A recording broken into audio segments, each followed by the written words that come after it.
I used to work overnight shifts at a 24-hour superstore in a town called Fairfield, not far from where I lived. It was the kind of place where everything was under one roof: groceries, electronics, clothing, tools, toys, all of it. Back then, it was one of the only places in the area that stayed open all night, so it attracted all types. I took the overnight shifts because it worked with my son's school schedule. I could drop him off in the morning, pick him up in the afternoon, and still hold down another job during the day. I was barely scraping by, completely exhausted most of the time, but it was the only way I could keep a roof over our heads. On this particular night, winter had just started biting hard. It was close to 10 when I pulled into the half-empty parking lot. The air was sharp and dry, and my car heater had stopped working weeks earlier. Inside the store, there was still a fair number of people wandering the aisles, picking up last-minute things or just browsing to kill time. That's how it usually was, a slow taper from busy to barren as the hours ticked past midnight, and as the customers faded away, the weirdos came in. It was a strange parade of people, sometimes lonely, sometimes high, and sometimes something worse. That night, like most, I was stocking shelves. I'd been assigned the cereal aisle, one of the longer ones, buried deep in the center of the store. It was quiet there, dimly lit, and always a few degrees colder than the rest of the place. I was sorting through boxes when I noticed someone walk past the aisle entrance. I barely looked up. But then, just a few seconds later, I saw the same figure step backward into view and stop at the end of the aisle, just standing there. He stared down toward me. At first, I figured he was just deciding what to get. When I glanced back at him, he seemed to suddenly pretend he was browsing, reaching for a random box of granola bars. He was a man in maybe his 30s or early 40s, with tight curls in his hair and a black backpack strapped tightly to his shoulders. The bag was misshapen and bulging like it had been stuffed full without much care. He didn't have a cart or basket, and he wasn't holding anything. Something about the way he lingered made me uncomfortable. He drifted a bit closer and asked me where the bread was. I pointed him toward the bakery section on the other side of the store. He nodded slowly, said something like thanks, and walked away. But I didn't take my eyes off him as he left. His walk was unusual.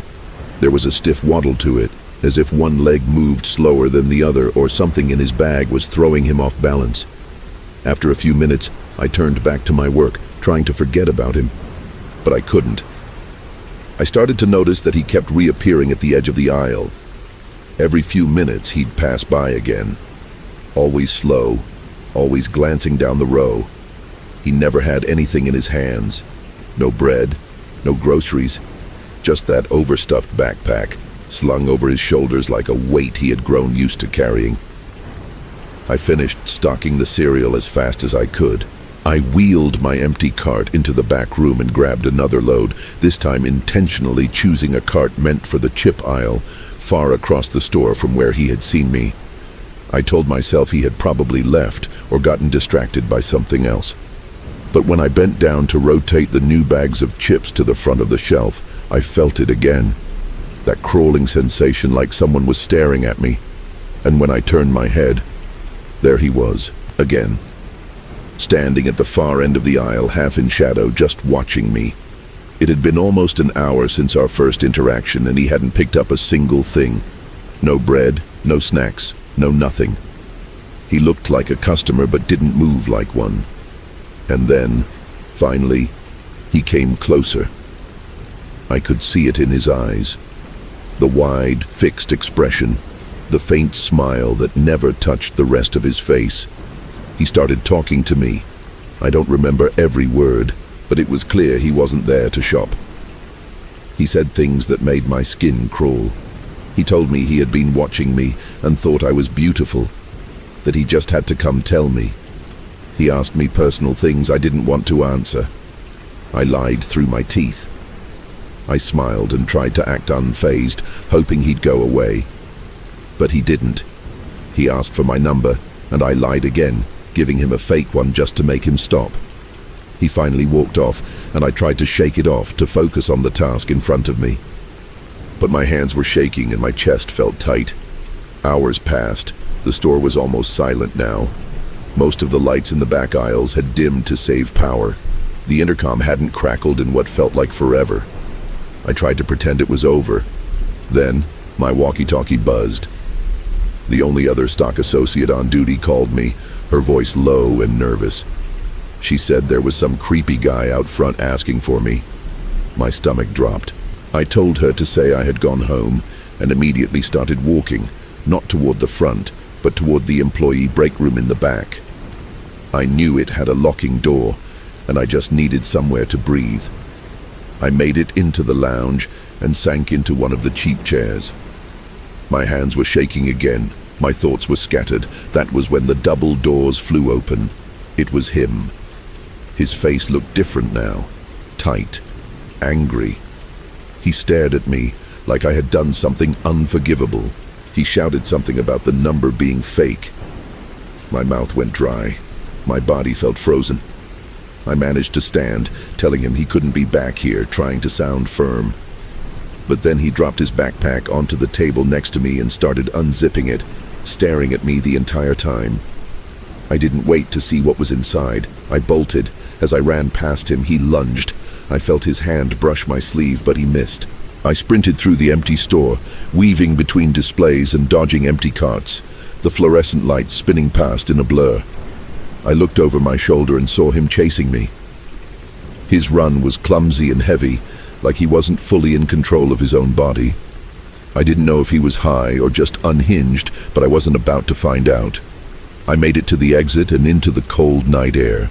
The parking lot was almost empty, my car parked under one of the few flickering lights. I got in, locked the doors, and turned the engine before he even reached the doors. As I drove off, I saw him step out, looking around wildly, searching. He saw my car, but it was too late. I was already gone. I pulled into a nearby gas station and called the night manager. I told him everything. I said I wasn't coming back that night.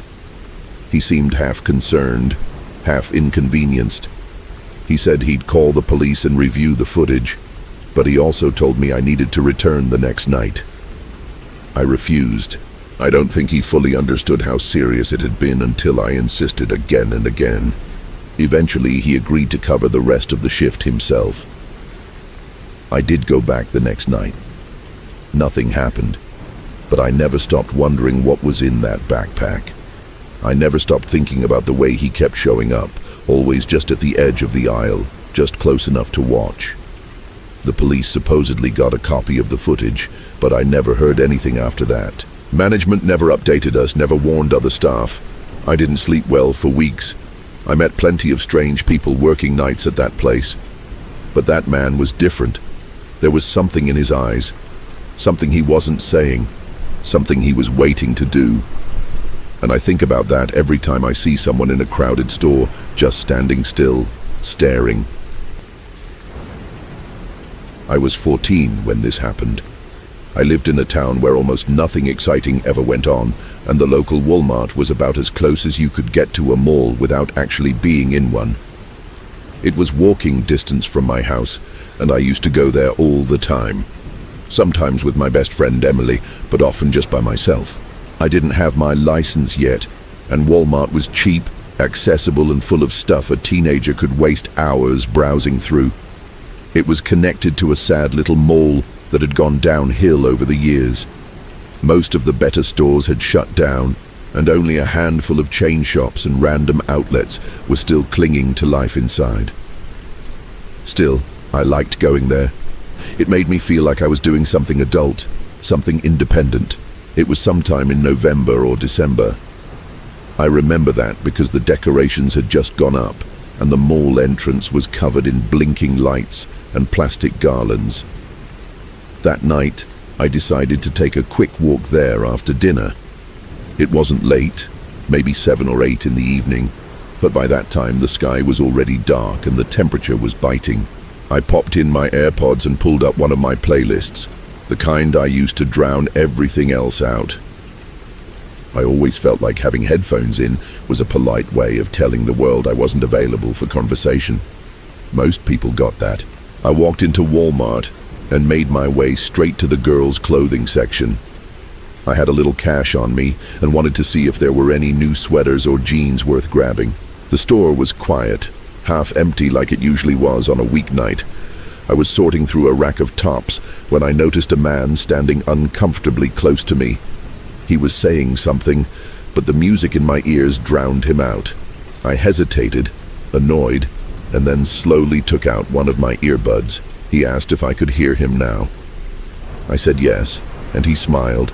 He was a short man, probably in his 50s, with gray hair, thin glasses, and a clean-shaven face.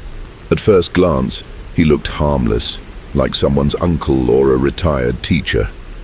He apologized for not noticing my headphones.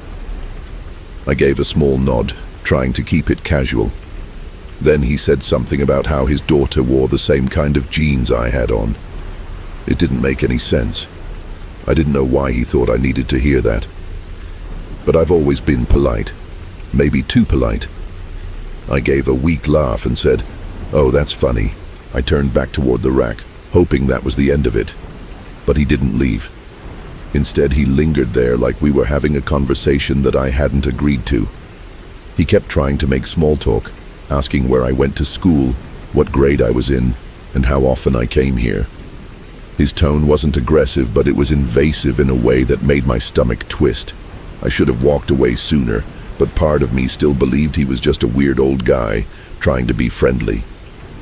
When I said I was 14, something about his face changed. He tilted his head and said something like, "Oh, that's such a perfect age, mature but still innocent." I didn't know what to do with that. The words felt wrong, like they didn't belong in the air between strangers. He asked my name. I was flustered and stupidly gave him my real one. He repeated it back to me and said it was his favorite name for a girl. My hands were shaking slightly as I picked up a random shirt, pretending to examine the tag. He pressed further, asking what school I went to. That was when my instincts finally kicked in. I lied and said I was just visiting from out of town, staying with my cousin. He asked where I was from, and I said out of state, keeping it vague. But then he said something that made my entire body go cold. He said he'd seen me around before. He said he was sure I wasn't from out of town. There was a moment of silence after that, and I just stared at him, trying to process what that meant. I turned and walked away, fast but not running. I didn't want to look like I was scared, but I was. I went straight to the front, paid for the jeans I was holding, and walked toward the mall entrance to take a lap around before heading home. I told myself I was overreacting. He probably just saw someone who looked like me. Maybe he was just awkward. I needed air. I needed to move. The mall was mostly empty. Christmas lights hung from the ceiling, and quiet holiday music echoed down the halls. I walked past shuttered stores and a couple of kiosks selling candles and knockoff perfume. I stopped into a Victoria's Secret just browsing. I wasn't going to buy anything. I just liked the smell in there. I liked pretending I was older than I was. And then, through the glass storefront, I saw him again. He was sitting on a bench just outside the store, facing toward the entrance, just watching. Panic flooded me instantly. I turned and walked to the back of the store, pretending to browse, but my heart was hammering in my chest. I left quickly, trying not to look back, but when I reached the hallway outside, I glanced over my shoulder. He was following me, not casually, not like he just happened to be heading the same way. He was locked in, his eyes fixed on me. His pace was steady but deliberate. I grabbed my phone and called my mom. I tried to keep my voice calm, but she could tell something was wrong. I told her a man was following me and that I needed a ride immediately. She told me to stay where people were and find a store with other customers. I ducked into a store that sold phone cases and accessories. There were a few people inside, and I went straight to the counter pretending to browse chargers. A minute later, he appeared at the entrance. He didn't come inside, just stood there. He said my name under his breath, just loud enough for me to hear, but not anyone else. It was creepy, like he was daring me to respond. I turned to the cashier, a girl maybe a few years older than me, and whispered that a man was following me and I didn't know him. Her expression changed instantly. She nodded and said to stay put. A couple nearby customers heard and looked toward the entrance. The man seemed to realize he'd drawn too much attention. He backed away slowly and disappeared into the mall. My mom arrived 10 minutes later, and I thanked the girl and the couple who had stayed nearby to keep me safe. I left without looking back. I never went to that Walmart alone again, not even with Emily. For months, I avoided that entire shopping center. Every time I thought about going back, I remembered the way he said my name, like he had rehearsed it. Like he had been watching me long before I ever noticed. I don't know what he wanted or how far he would have gone if I hadn't left when I did. I don't know how long he had been observing me, memorizing where I shopped, what I wore, how I walked. All I know is that I still think about that night, and I still feel sick knowing he could be out there. Working at Walmart was the worst job I ever had. No contest. I didn't last long, just a few months. But even in that short time, I saw enough to know I'd never step foot in one again unless I absolutely had to. I was 24 then, newly moved into a tiny apartment with a roommate, trying to stay afloat while juggling 2 jobs. Walmart was the second one, a desperate, exhausting way to scrape together rent while still keeping the lights on. They threw me all over the place. One day I'd be stuck at the registers, the next at the fitting room counter, and sometimes I'd be out on the floor, pretending to be helpful while secretly counting down the hours until I could leave. That day, I was assigned as a general associate, basically a warm body to wander around, tidy things, and occasionally get yelled at by confused customers. It had been an unremarkable shift, frustrating, boring, the usual, until I felt a hand pat my back. Not a tap, a pat. Familiar, even affectionate. I turned around and felt my stomach drop. It was Casey, my ex. She smiled wide and moved in for a hug like we were long-lost friends or something. I was stunned, frozen. I didn't hug her right away, but she leaned in, and I sort of half responded out of shock. The weirdest part wasn't just seeing her. It was that she didn't live anywhere near this town. She had no reason to be here. I'd left her behind, literally and metaphorically, months ago. I asked cautiously what brought her here. She told me she'd heard from a mutual friend that I worked at this location, that I had a new apartment nearby, that she just wanted to see how I was doing. I didn't buy any of it. There were no mutual friends left between us. I had made sure of that. Casey and I didn't part on good terms. Our relationship, if you could even call it that by the end, had been a slow, burning nightmare. She was obsessive, controlling, angry, but worse than that, unstable. I don't say that to be cruel. I say that because it's the truth. I had tried many times to reason with her, to support her, to help her seek help, but none of it worked. When I finally broke it off, she spiraled, flooded my inbox with long messages, left voicemails at 3 in the morning, sobbing or screaming, depending on the day. I had to block her on everything, and even then she found ways to reach me. Now she was here, at my job, smiling like nothing had ever happened. I tried to keep my composure, but I wasn't going to pretend like this was okay. I asked her why she was really here. Her smile faltered.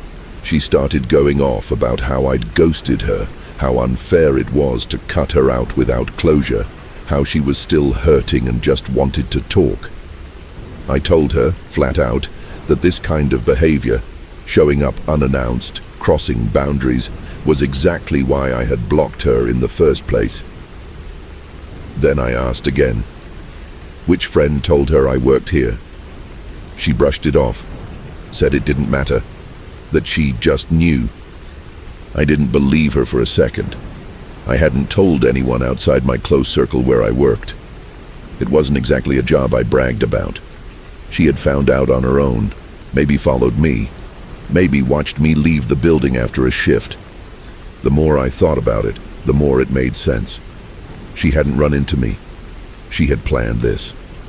I told her I was seeing someone new, that she needed to leave, that I was at work and didn't want to get fired because of her drama. She refused to move, standing there with tears forming in her eyes, guilt tripping me like she always used to. I didn't engage. I turned and walked into the employee-only section near the stockroom.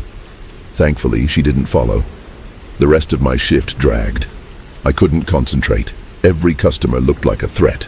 Every shadow made my neck tighten. When closing time finally came around, it was almost 11.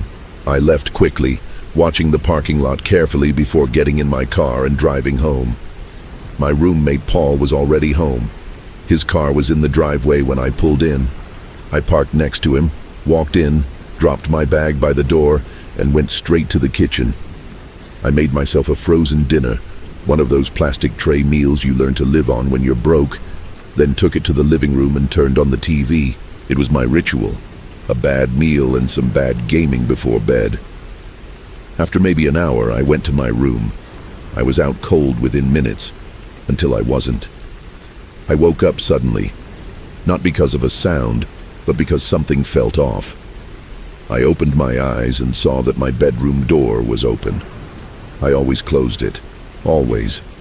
I needed the darkness. I needed to feel like I had some small control over my own space. I sat up, confused, trying to remember if maybe Paul had knocked. Maybe he needed something, but there was no sound, no movement. I got up and stepped into the hallway. The place was quiet. The living room was empty. I walked to the front door and felt a chill run down my spine. It was unlocked.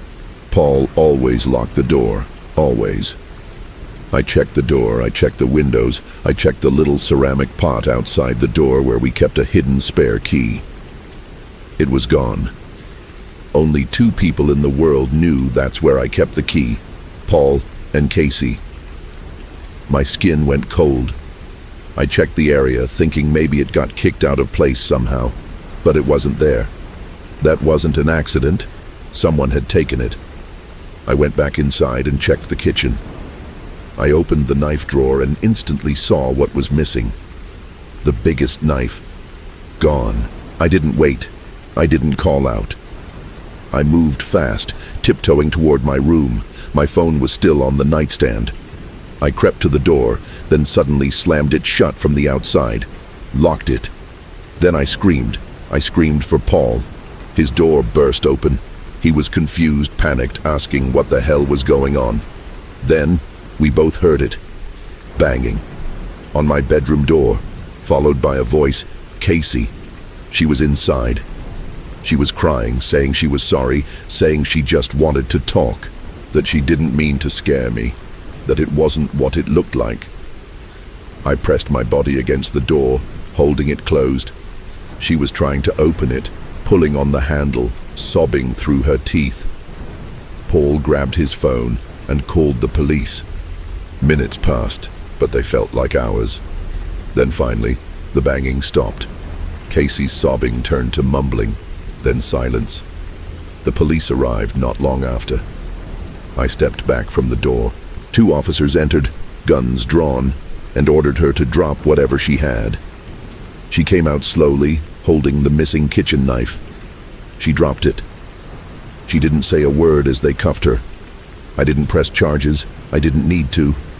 The state charged her with 2nd-degree burglary. She's still serving time for it. Honestly, I'm shocked they didn't tack on attempted murder. I'll never know what exactly she had planned, and maybe that's for the best. I've moved since then, changed jobs, changed cities. I still think about it sometimes, how close she got, how long she'd been watching, how carefully she must have planned it. My biggest regret isn't dating her. It's not recognizing the red flags until it was almost too late. I was 20 when this happened, working the graveyard shift at a 24-hour megastore just outside a forgotten little place called Elmer Ridge in Mississippi. I wasn't in school full-time then, so my manager had no problem tossing me into late-night shifts that nobody wanted. Those nights stretched from 10 at night to 7 in the morning, and even though the store was massive, it felt deserted once the sun disappeared. I didn't know the other workers that night.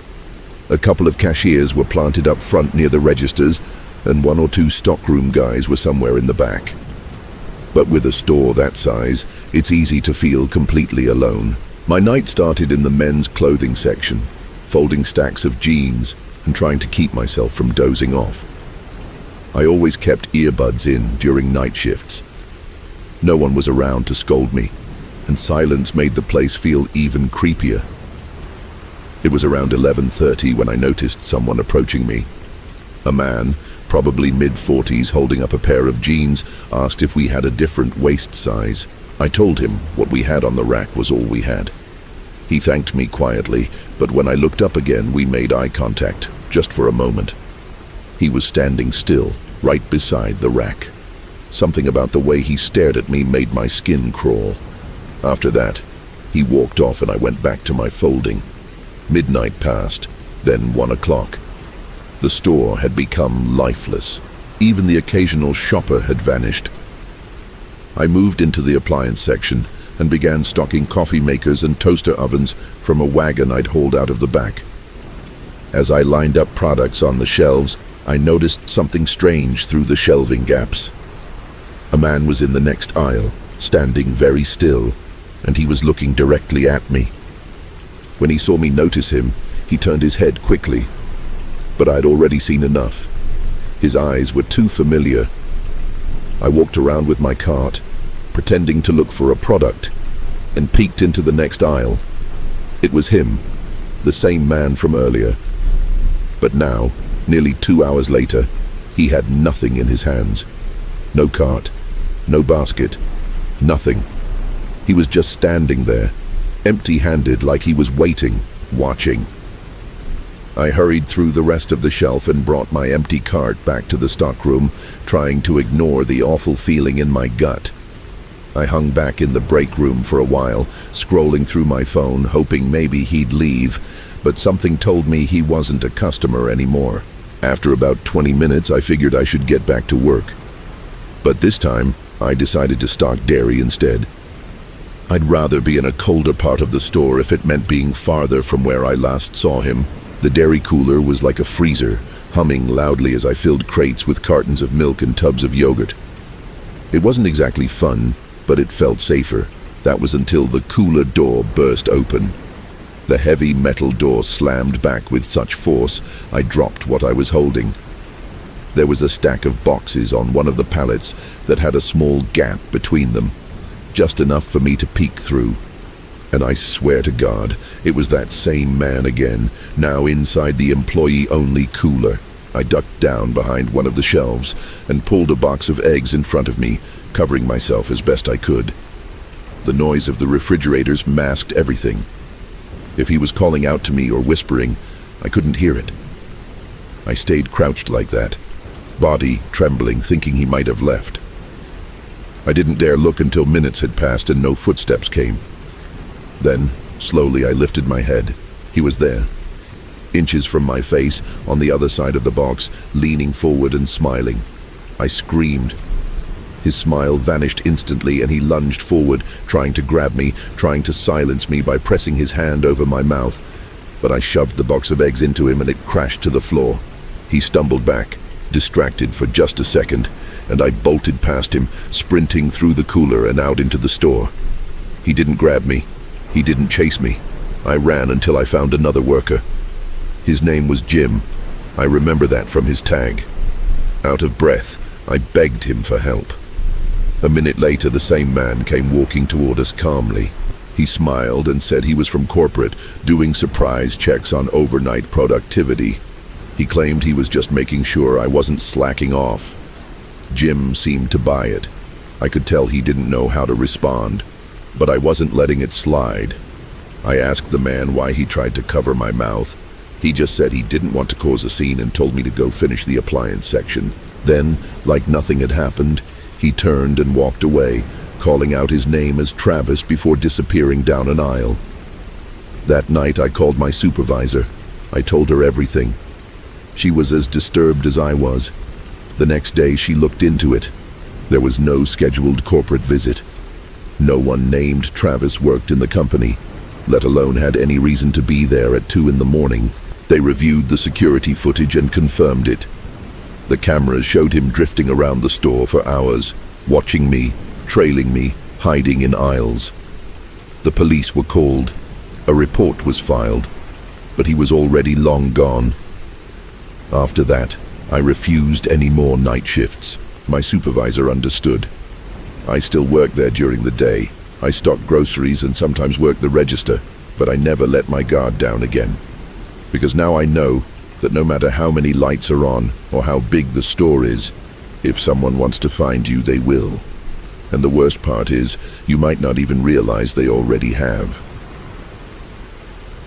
It was late on a Thursday night, right before Black Friday, and I found myself inside a Walmart just outside the town of Brookhaven, Georgia. The store was buzzing more than usual since it was staying open late for the sales, and I had wandered in around 11, looking for a deal on a new laptop. By sheer luck, I grabbed the last one of a popular model they were promoting. As soon as I picked it up, this massive guy shuffled up next to me. His clothes were stained and stretched tight across his gut, and his eyes had this wild, uneven look. He told me he needed that laptop more than I did. Not asked, told. I said sorry, told him it was the last one, and turned to walk away. But he didn't take it well. He started ranting, raising his voice, calling me names and throwing his hands around like a maniac. People nearby started watching. Some chuckled awkwardly, clearly unsure if it was some joke or if things were about to turn violent. I made a quick exit toward the checkout lines, clutching the laptop box close to my chest. I could still hear him yelling behind me. Something about how unfair it was, how I stole from him. Even after I checked out, I didn't feel safe. I glanced behind me the whole way to my car, but no one followed, and eventually I drove home, telling myself the guy was probably just unstable or high or both. Everyone in the house was asleep when I got back. I carried the laptop into the backyard to set it up by the pool. It was peaceful out there, cool and quiet. I unpacked it, booted it up, and leaned back on the lounge chair. Then a motion light flicked on at the side of the house. That particular sensor sometimes got triggered by raccoons or the occasional rabbit. We had a patch of woods just past the fence, and animals passed through all the time. But this time, the timing made my stomach twist. Still, I got up and peeked around the corner. Nothing, just an empty yard bathed in cold light. I went back inside, locking the door behind me, and moved into the living room to finish setting up the laptop. I had just started clicking through the settings when a car alarm blared outside. Mine. I jumped up and ran to the window. Sure enough, it was my car flashing its lights and screaming into the night. I ran upstairs to grab my keys and pressed the panic button to silence it. It didn't work from inside, so I opened the door and stepped out onto the porch. One more press and the alarm stopped. Then I saw it. A car I didn't recognize was parked directly in front of our house. That alone was suspicious. Our neighborhood was a gated community, and no one parked on the street. Every house had a wide driveway, plenty of space, and inside that car someone was sitting. They didn't move. They didn't get out. They just sat there, watching. I backed into the house and locked the door. I went to my mother's room and told her someone was outside, someone I didn't think was supposed to be there. My father didn't live with us anymore, and I hated how that made the house feel more vulnerable. My mom came down with me, trying to stay calm. She looked through the peephole, then gasped and clutched her mouth. I rushed over and looked for myself. Standing right there on the porch was the same filthy man from Walmart. He was bigger than I remembered, and up close his skin looked raw, like he hadn't bathed in days. His fists hung at his sides, and he stared directly at the door like he could see through it. I whispered to my mom that it was the same man who'd harassed me at the store. Suddenly, the doorknob twisted. He was trying to get in. Then the pounding started, fist after fist slamming against the door. My mom screamed. My younger sister came out of her room, confused and terrified. The pounding stopped.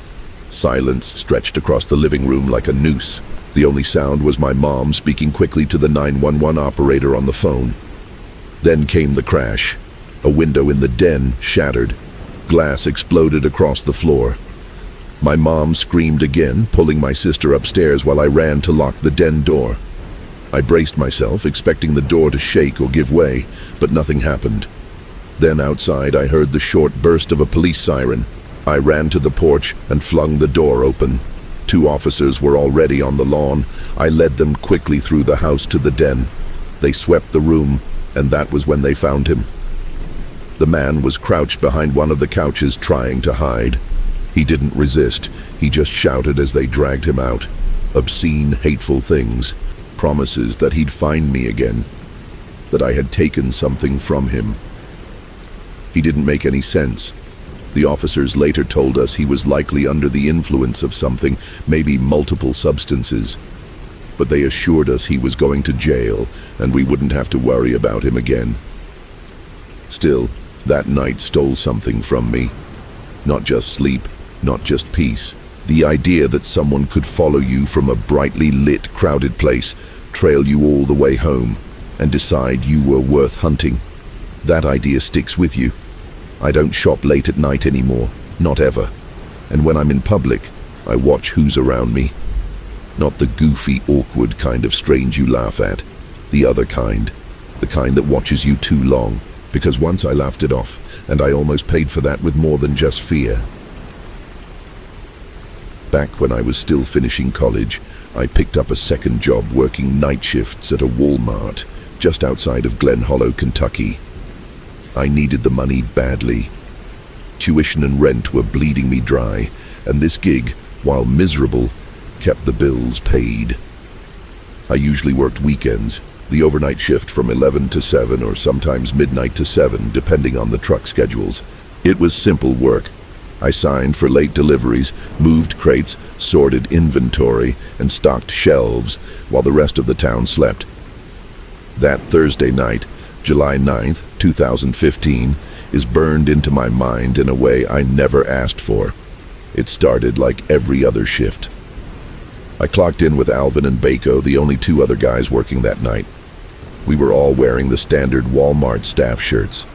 The building was locked up for the night, lights humming overhead, air stale and slightly cold like always. I was assigned to the electronics department, which suited me fine. It was quiet back there. Usually nothing happened except restocking phone chargers and moving TV boxes to make everything look neat. I was halfway through lining up boxes of headphones when I caught a glimpse, just a flash, in the corner of my eye. Someone walked past the end of the aisle. Now that wouldn't usually mean anything. Could have been Alvin or Baco. But whoever it was wasn't wearing a staff shirt. They were dressed entirely in black, from head to toe. Long black coat, black jeans, black shoes. I know that sounds dramatic, but it was instantly off. This person wasn't just dressed for a cold night. They looked like they didn't want to be seen. I walked to the end of the aisle and peeked around the corner. Nothing. Just empty linoleum stretching out in both directions. I called out, "Alvin." Then Baco. Nothing. No reply. That's when the weirdness really settled into my gut. We had no customers in the building. None. No overnight shoppers, no one coming or going.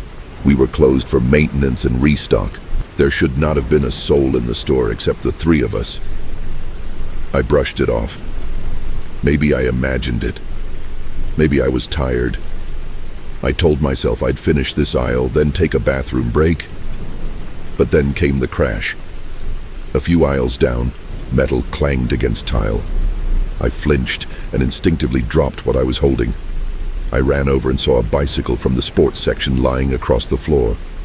It had been on a wall-mounted hook. The hook was still fine, no damage. The bike didn't fall. It was pulled, yanked. Something about that realization made my blood run cold. I lifted the bike, rehung it, then turned in a slow circle. Silence. Stillness. Not even a hum from the vents. I moved through a few aisles, checking for movement. Then, at the very last aisle near the back, the paper goods and cleaning products, I heard it. A sound. A high-pitched, jittery laugh. It wasn't coming from my aisle. It came from the one next to me. I stepped slowly to the edge of the shelf and peered around the corner. There he was. A man dressed head to toe in black, like I'd seen earlier, was standing at the far end. He wasn't moving, just standing still with his back turned to me. Except his head was turned sideways, unnaturally so, and I could see half of his face staring straight at me. And then he bolted. He didn't run toward me. He shot off in the other direction, vanishing into another aisle. I didn't follow. I couldn't. Something primal in me said don't chase it. Instead, I made a beeline toward the front of the store, hoping to find Alvin or Bacco. As I walked, I heard the sound again. That same laugh, now farther away, then closer, then circling me. It echoed through the store like it was coming from every direction. I finally found Alvin near the women's section. I pulled him aside and told him what I'd seen, told him someone was in the store who wasn't supposed to be. I asked him to find Bacco and tell him to keep an eye out. Then I excused myself to go to the bathroom. I couldn't hold it anymore, and all the stress wasn't helping. I went to the employee-only restroom in the back near the warehouse. I stepped into one of the stalls, laid down a nest of toilet paper like I always did, and sat down. I tried to calm myself, tried to think of a rational explanation, but then the bathroom door creaked open. I called out, asking who it was. No response. My heart picked up speed. I stared at the gap between the stall door and the wall, and then I saw it. A face leaned into that tiny slit. Just an eye at first, unblinking, pressed too close. Then more of the face, pale skin, cracked lips. He moved in closer until the crack was filled completely. He was right there. And then came the whispering, not words, not sentences, just this awful, raspy mumbling that bounced around the tiles and walls. It made the whole place feel smaller, like the air was being squeezed out. I fumbled for my phone. My hands were shaking. I had Alvin's number saved. I called him, and when he picked up, I didn't even wait. I spoke loudly, on purpose. I told him to come to the back bathroom right now, to hurry, that I wasn't safe. I stayed on the line, watching that gap. The man backed away. He turned and left without a sound. I waited, listened. Nothing. Then the door swung open again. Alvin rushed in. He was wide-eyed, breathless, but he didn't see anyone on his way in. We had no security on overnight shifts, no camera room, no guards. We couldn't even pull footage if we wanted to. So I stayed with Alvin the rest of the night, sticking close, helping him stock different aisles. Neither of us said much, but we were both on edge. I could tell he believed me. Later that day, after waking up around 3 in the afternoon, I saw a message from my boss. I had texted him during the night about what happened. His reply made my blood freeze. He told me all the security camera feeds had gone static sometime during our shift. Not turned off, not glitched, just static. He said no one had been assigned to mess with the system.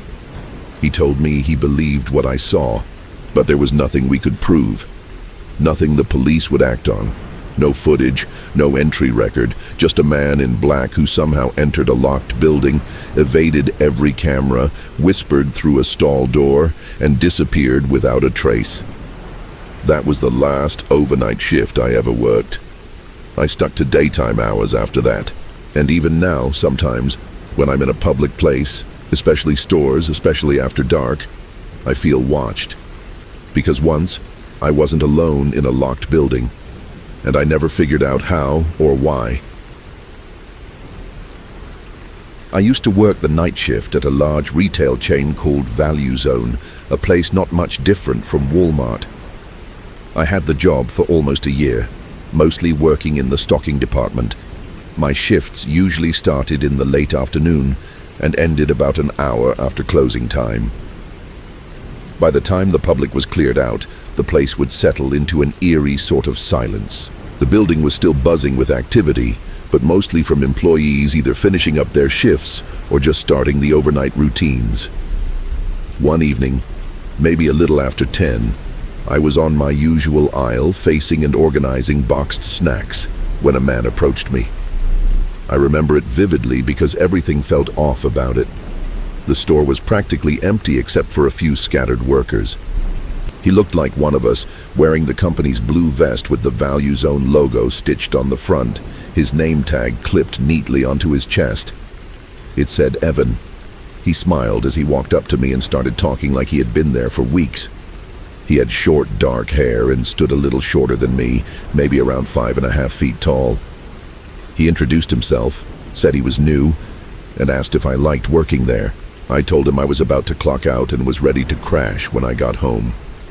He mentioned that he was getting off soon too, and casually asked if I wanted to hang out afterward. I brushed it off politely, saying I was too tired, which was true. He just nodded and walked away without much else. I found him a little weird, maybe too eager, but nothing set off real alarm bells. Not then, anyway. After that night, I never saw Evan again at work. At first, I figured he was probably working a different shift, or maybe on the other side of the building, which was massive.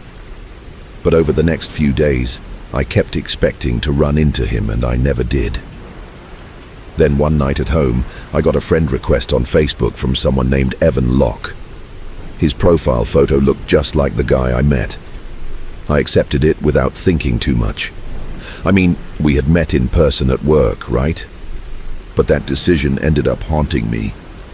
Evan started messaging me right away. At first, it was simple stuff like, "Hey, how's your shift going?" Or, "You working tonight?" I gave short replies, but he quickly got pushy. He kept asking if I wanted to hang out. I said no. Then he asked when I'd be free. I avoided the question, and he pressed harder, acting like we were already close friends. Eventually, I told him I didn't feel comfortable hanging out with someone I barely knew, and that maybe it was better we didn't talk outside of work. I expected him to take the hint, but he didn't. Over the next few days, he sent 5 or 6 more messages, all ignored. No replies from me. Eventually they stopped, or so I thought. Weeks passed. No more messages, no sightings at work. I assumed he had gotten the message or maybe just quit. Still, it bugged me that I had only seen him that one time. I started asking around at work. I asked a few co-workers if they knew someone named Evan Locke, or even just Evan. None of them had heard of him. Then I asked my shift manager directly. She furrowed her brow and shook her head. She said there had been no new hires by that name in months, not even close. The vest, the name tag, the way he carried himself like an employee.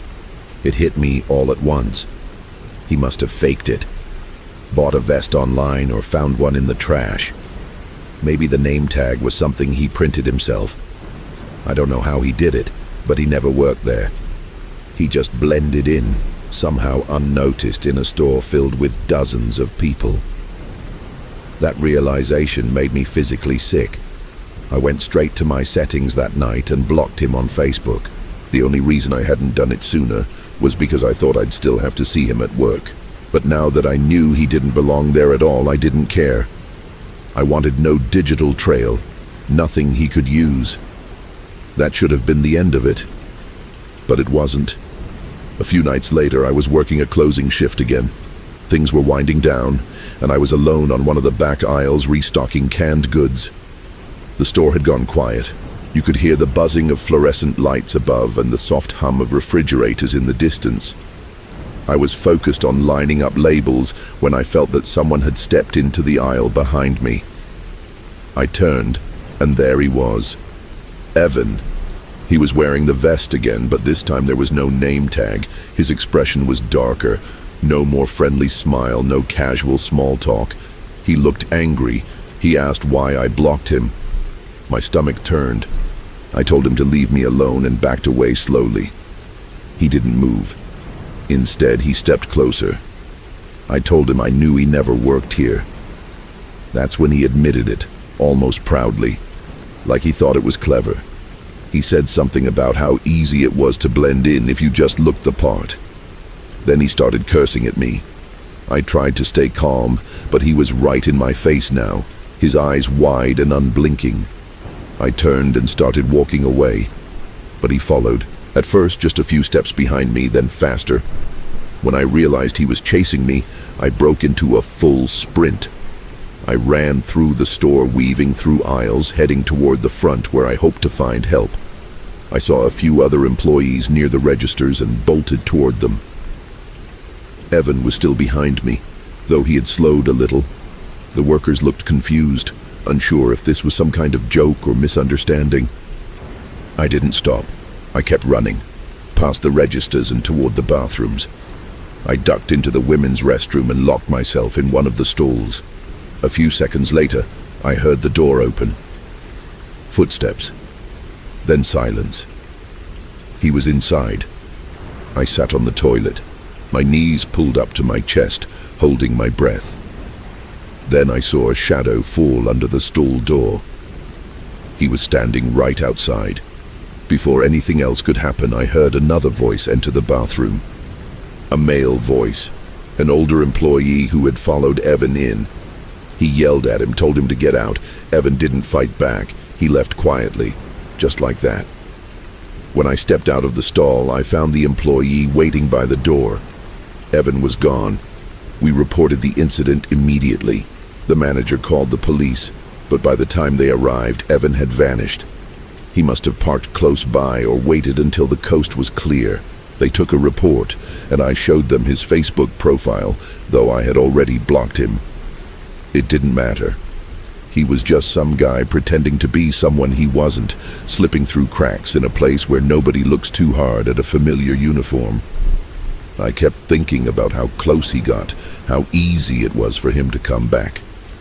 It wasn't long after that I quit. I just couldn't handle the idea of seeing him again, maybe lurking behind shelves or waiting outside the building after a shift. To this day, I don't know what Evan wanted from me, whether it was obsession or control, or just the thrill of getting away with something. But what chills me the most is how easily he blended in, how safe I felt in a place where someone like him could hide in plain sight. It wasn't long ago when I had one of the creepiest experiences of my life. I was just doing something totally normal. I had gone to my local Walmart to do some late-night grocery shopping. It was around 8 in the evening. The place wasn't packed, but there were definitely other people walking around. I'd say it was calm, but not empty. It was dark outside, and the store lighting made everything inside feel a little too bright. I grabbed a cart at the front and started heading down the wide central aisle. My plan was to do a loop around the store and save the grocery section for last. As I passed the first few aisles, I noticed a few scattered people. A mom with a kid, a guy comparing power tools, a couple of teenagers near electronics. But there was one man who stood out the moment I saw him. He was standing near a rack of discount DVDs, and he just looked familiar. But not his face exactly. It was something else. He was wearing a plain black shirt with big white letters that said, "Human Mammal." That phrase stuck with me immediately. I couldn't stop thinking about it. I had seen that exact same phrase before somewhere, maybe online or in a video. For a moment I thought maybe I knew the guy from somewhere. But that didn't make sense. His face wasn't familiar at all. It was the shirt that was throwing me off. Something about it bothered me more than I could explain. He didn't look unusual beyond the shirt. Medium height, stocky build, longish dark hair that looked a little greasy. I tried not to stare as I walked past, but I couldn't shake the feeling that something was wrong. I turned down one of the quieter aisles, trying to forget about it and focus on what I came for. I had a list on my phone and a plan to get in and out quick. I ended up in one of the back aisles near the pet food section. It's always quieter back there, especially at night. I was looking for the brand of dog food I always bought, comparing prices and checking expiration dates. That's when I noticed someone walk into the aisle. I turned to look and saw that it was him again, the guy with the human mammal shirt. This time he was just standing there at the end of the aisle, not looking at the shelves, just staring straight at me. I froze for a second. My first thought was that maybe he just ended up here by chance, but something about his stillness, the way his eyes locked on me, made my skin crawl. I tried to act casual, picked up the bag of dog food I needed, and moved to the other side of the aisle. He didn't move, just watched me. Then, after maybe 10 seconds, he turned around and walked out. No shopping, no looking around, just gone. I stood there for a few seconds trying to calm down. I didn't want to overreact. Maybe he was just a weird guy, but I couldn't ignore how deliberate his movements were, how focused he seemed. I told myself he was probably harmless and kept moving. I pushed my cart through a few more aisles, picking up canned food, snacks, some stuff for work lunches. I didn't see him again for maybe 5 or 10 minutes. Then I turned into another aisle near the cleaning supplies, and there he was. He was already there, standing halfway down the aisle with his back to me. But when he heard my cart rolling, he turned and looked directly at me again. This time, he didn't just stare. He picked something up from the shelf, a random bottle of glass cleaner, and dropped it straight to the ground. It clattered but didn't break. That's when I saw his other hand come out from behind his back. He was holding a small hammer. It wasn't huge, not like a construction tool, but it was real. Maybe something from the hardware section. My heart jumped. He didn't say anything, didn't raise the hammer or threaten me with it, but he didn't put it down either. He just held it low in his hand and started walking toward me slowly, step by step, watching my face the entire time. I couldn't keep pretending this was nothing. My mind went blank for a second, and then I snapped into motion. I spun my cart sideways to block the aisle and pushed it hard so it filled most of the space. Then I turned and ran out the other end of the aisle without looking back. I didn't know if he was following me, but I didn't stop to check. I ran across the backside of the store, trying to find an employee. Eventually, near the garden center entrance, I saw a woman in a vest pushing a broom. I went straight to her, breathless, and told her what happened. I glanced around, but I didn't see the man anymore. Maybe he had gone a different direction. Maybe he saw me running and took off. I didn't know. The employee looked confused but concerned. She radioed it in and told me to stay close by. I didn't feel safe staying at all. I told her I was going to leave. I didn't care about finishing my shopping anymore. I just wanted to be gone. She nodded and told me someone would look into it. I walked quickly toward the front of the store, checking every aisle I passed. I didn't see him anywhere, which almost made it worse. I didn't know if he had left or if he was hiding. When I got to the front, I went straight to self-checkout, scanned the few items I had grabbed, and left as fast as I could. When I reached the parking lot, it was quiet. I hurried to my car and started loading my bags into the trunk. Then I saw 2 police cars pull up to the front of the store. They parked right near the entrance, lights on, but no sirens. I didn't talk to them. I figured they were there for him, and I didn't want to stick around in case he was still inside. I drove home, trying to make sense of what happened. Later that night, I remembered where I had seen the human mammal shirt before. It had been in an online horror story someone submitted about a strange man at a different Walmart. The guy in that story had acted weird, stared at people, and wore that exact shirt. Now I couldn't help but wonder if it was the same man. Was he doing this on purpose? Going from one store to another just to creep people out, or worse?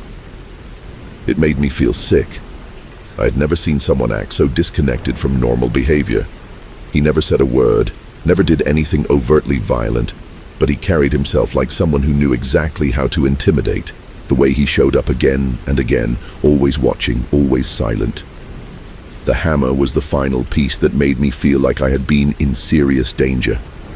I've gone back to that store since then, but not alone and not at night. I'm more cautious now. I watch people more closely. I trust my gut when something feels off. I never saw the man again, but the image of him in that black shirt with those white words burned into my mind. Human mammal. It was like a warning or a reminder. We're all just animals underneath, and some of us hide that better than others. Whatever he was planning that night, I'm just glad I got away before it happened. I used to work at a Walmart supercenter not far from where I lived. It wasn't a terrible job, but it wasn't great either. I worked as a cashier mostly, which meant I spent most of my time standing at the front of the store, scanning items, giving change, and trying to stay focused even when the shift dragged on forever. I was 23 at the time and living alone in a small apartment about 10 minutes from the store. I didn't mind being on my own. I actually liked having a quiet space to go home to after a long day. I had been working there for close to 6 months when this one particular thing happened that I still can't fully explain. It was the creepiest thing that ever happened to me, and it's something I'll never forget. It started out just like any other day. I came into work in the early afternoon and stayed until closing time. The store stayed busy until about 7, but after that things slowed down and the customers came in less frequently. At around 8:30, I was told I could take my last break of the night. I walked back to the break room, which was quiet as usual. Sometimes a few other people were in there chatting or eating, but this time I don't remember seeing anyone. I was hungry, so I sat down and took off my Walmart vest. That was something I had started doing regularly. I didn't want customers asking me for help when I was clearly on break. It happened enough times that I learned to remove the vest completely before leaving the room. I draped it over the back of the chair, right where I was sitting, and left to grab a snack from one of the self-checkouts. After I paid for my food, I came back into the break room and sat down in the same chair. That's when I noticed my vest was gone. At first I just looked around, thinking maybe it had fallen. I checked under the chair, behind it, even the table next to me, but there was nothing. I knew I had left it right there. My name tag was still clipped to the front pocket. It didn't make sense. I stayed calm at first, thinking maybe someone grabbed it by mistake. That was the only thing I could think of. Maybe someone else needed a vest and thought mine was an extra. I got up and looked around the room, checked a few other chairs, opened a nearby locker. Still nothing. I even checked the hallway right outside in case someone took it and dropped it there, but I found no sign of it. Eventually, I found my manager and explained what happened. He didn't seem too worried and told me that there were extra vests in a supply closet near the break room. I went and found one in my size and put it on. I finished the rest of my shift without much trouble. But the whole time, I couldn't stop thinking about the missing vest. I had never lost it before. It had my name on it. There was no reason for anyone to take it. And if someone had, why hadn't they brought it back? I asked a couple co-workers before the end of the shift, but nobody knew anything about it. I just shrugged it off eventually, figuring someone would return it the next day. After work, I clocked out and drove back to my apartment. It was a pretty normal building, not fancy but not run down either. I lived on the 3rd floor, and my unit faced the back parking lot, which meant it was always a little darker and quieter than the front side. I walked up the stairs and turned the corner to my hallway. When I reached my door, I stopped completely. There it was, my missing Walmart vest, just lying on the floor right outside my apartment. It was folded neatly, with the name tag still clipped in place. My heart skipped. I looked down the hall, but nobody else was around. I looked back toward the stairs, but everything was silent. I picked up the vest and walked inside, locking the door behind me. I sat there in my living room for a long time, trying to figure out what had just happened. I hadn't told anyone where I lived. I had co-workers, sure, but I kept work and home separate. The only time I ever went out with any of them was to a nearby Applebee's for drinks after our shift. And even then, we never talked about personal stuff. I had no idea who could have taken the vest or how they found out where I lived. I didn't have any enemies at work. I mostly kept to myself. The next day, I went back to work. I brought the vest with me and told several people what had happened. I asked at least 5 co-workers if they knew anything about it, and all of them said no. I wasn't trying to be dramatic about it, but I wanted to know if someone was playing a joke or if it was something more serious. Nobody had a clue. I even asked my manager, and he just looked at me like I was overthinking it. So I just kept working. That night, I got home around 10:30 and went about my usual routine. Ate a little, took a shower, and watched TV in my bedroom. It was after midnight when I heard a knock on the front door. That alone made my stomach turn. I wasn't expecting anyone, and nobody ever came to my place without texting first. I got up and slowly walked to the door, being as quiet as I could. I looked through the peephole and saw a man standing there. I didn't recognize him at all. He had long, messy hair and a scruffy beard with bits of gray in it. He was wearing a faded gray t-shirt and jeans.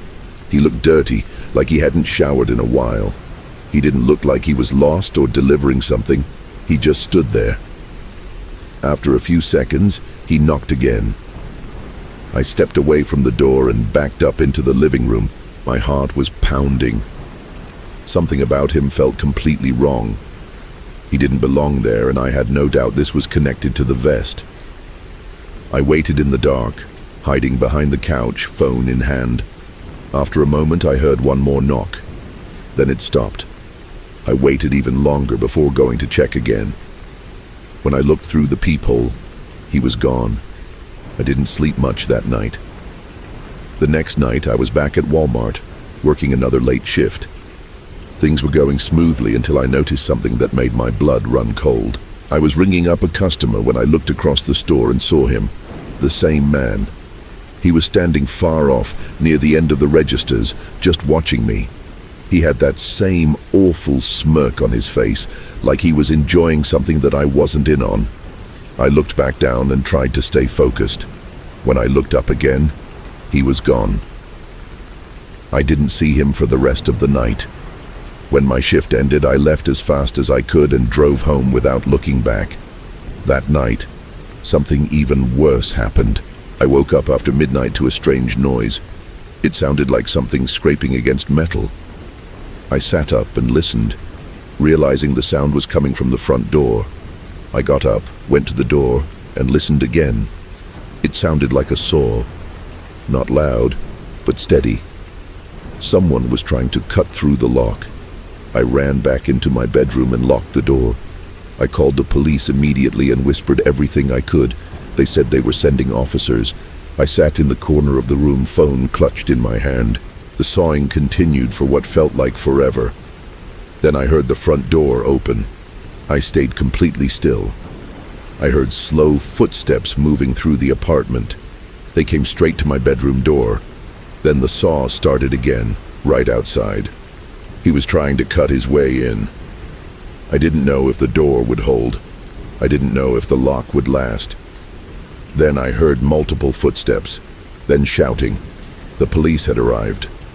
The man was caught right there, in my apartment. When I finally came out of the bedroom, the officers had him in handcuffs. It was the same man from the night before. The same man from the store. The same man who had taken my vest and somehow found out where I lived. I never figured out how he followed me. Maybe he waited after a shift one night and followed my car. Maybe he worked at the store before I started and remembered me from somewhere. I never got answers. But I know this. He had taken something from me just to get closer. And if the police hadn't arrived when they did, I don't even want to think about what might have happened next. I quit Walmart soon after that. I couldn't keep going in, knowing how close I came to something much worse. I moved out of that apartment too, needing a fresh start somewhere else. I still work in retail, but I never let my guard down. Not anymore. My name is Rachel, and this happened to me several years ago, though I remember it as clearly as if it happened yesterday. It was a Saturday morning, sometime in early spring. The weather was warming up, and I had this random burst of motivation to get a few errands done. Normally, I would go to a mix of different stores depending on what I needed, but for whatever reason that day, I decided to go to a nearby Value Mart. I don't even remember what exactly I went there for, but I do know it wasn't for groceries. Maybe some basic home supplies or seasonal items, something small. I pulled into the lot, parked somewhere around the middle, not too close to the entrance, but not way out either. The parking lot was fairly open, quiet, and nothing seemed unusual at first. I was only inside the store for maybe 10 minutes. I moved quickly, knew what I needed, and didn't browse or linger. I wasn't carrying bags of groceries or pushing a cart loaded with stuff, just a couple of light items in a small bag. After checking out, I stepped back outside into the daylight. It was one of those calm mornings when everything feels normal and peaceful. The air was still, not much traffic, and not many people walking around, just a regular shopping day. As I walked across the parking lot towards my car, I noticed another vehicle had parked next to mine. It wasn't there when I went in, but I didn't think much of it. It wasn't strange by itself. People come and go, and maybe the driver had arrived right after I went inside. As I got closer, though, I saw someone was still inside the vehicle. The engine was running, and the driver, a man, was sitting behind the wheel with his sunglasses on. His window was up, and he wasn't doing anything in particular, just sitting there. I got into my own car, placed my small bag on the passenger seat, and went to start the engine. That's when I saw the man roll his window down. Then, he looked over at me and gestured with his hand for me to roll down mine. Something about him made me pause. He had spiked, bleached blonde hair that looked like it hadn't been touched in years. It reminded me of an old music video from the 90s. I hesitated, but curiosity got the better of me. Against my better judgment, I rolled my window down just a bit. He leaned toward his open window and asked me something completely unexpected. He wanted to know how to get to my house. He said it casually, as if it were a normal question, like asking where the nearest gas station was. I laughed, sort of awkwardly, thinking it had to be a joke. But he didn't laugh. His face was expressionless, like he didn't understand that what he was saying was bizarre. In fact, it felt like he was sizing me up. His tone wasn't playful or confused. It was flat, direct, cold. I quickly rolled my window back up without answering, and as I did, he began saying something else, but I couldn't hear him anymore and didn't try to. I was already uncomfortable and wanted to leave. I put my car in reverse, hoping that would be the end of it. But as I started to back out of the space, his car also pulled into gear. I eased out onto the main drive lane of the parking lot and began heading toward the exit. I glanced in my rearview mirror. He was following me. At first, I told myself it was nothing. Maybe he had just finished waiting for someone and was heading out as well. Coincidences happen, I told myself. I didn't want to overreact. I even took a slower road back, just to be sure. But block after block, turn after turn, his car stayed right behind mine. There was enough distance that he wasn't tailgating, but close enough that I could feel the pressure of him tracking every move I made. It started to feel deliberate, not casual. The roads were quiet, not much traffic, which only made it easier for him to keep up. I turned left. So did he. I switched lanes randomly. He did too. And when I turned onto the street that led to my neighborhood, he followed again. That was when the reality hit me. He was following me, not just heading the same direction. He wasn't going to some other destination. He was focused on me. Back then, I didn't have a cell phone. Most people I knew didn't. It was a time when we relied on landlines and payphones, and if you needed help, you had to know exactly where to find it. I didn't know where the nearest police station was, and my mind started racing. I passed my own house. There was no way I was going to lead him there. Instead, I looped around the block, doubled back, then took a more populated road toward the shopping center again. I figured if I could get to a place with lots of people, I might be safer. That's when I got the idea to return to the Value Mart. It was familiar, well lit, and I knew there would be staff inside. He continued to follow me all the way back. I didn't know what he thought I was doing. Maybe he didn't care. Maybe he just wanted to follow wherever I went. I pulled back into the parking lot, but this time I didn't park toward the side. I drove right to the front, near the entrance, where it was more crowded. Miraculously, a space opened up near the front entrance and I took it.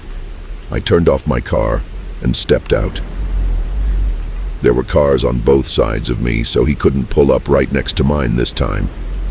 Instead, he stopped directly behind me, his car just idling, blocking part of the lane. It looked like he didn't know what to do next. I quickly walked toward the entrance. As I did, I saw another man walking toward the store. He looked about my dad's age, and I rushed up to him and explained that someone had been following me. I pointed to the man behind the wheel. The stranger I spoke to turned and looked at the car. That was enough. As soon as the man in the car saw that I was talking to someone else and pointing at him, he shifted his car into gear and pulled away. Not quickly, not erratically, but with that same unnerving calm. Like he wasn't scared, just disappointed.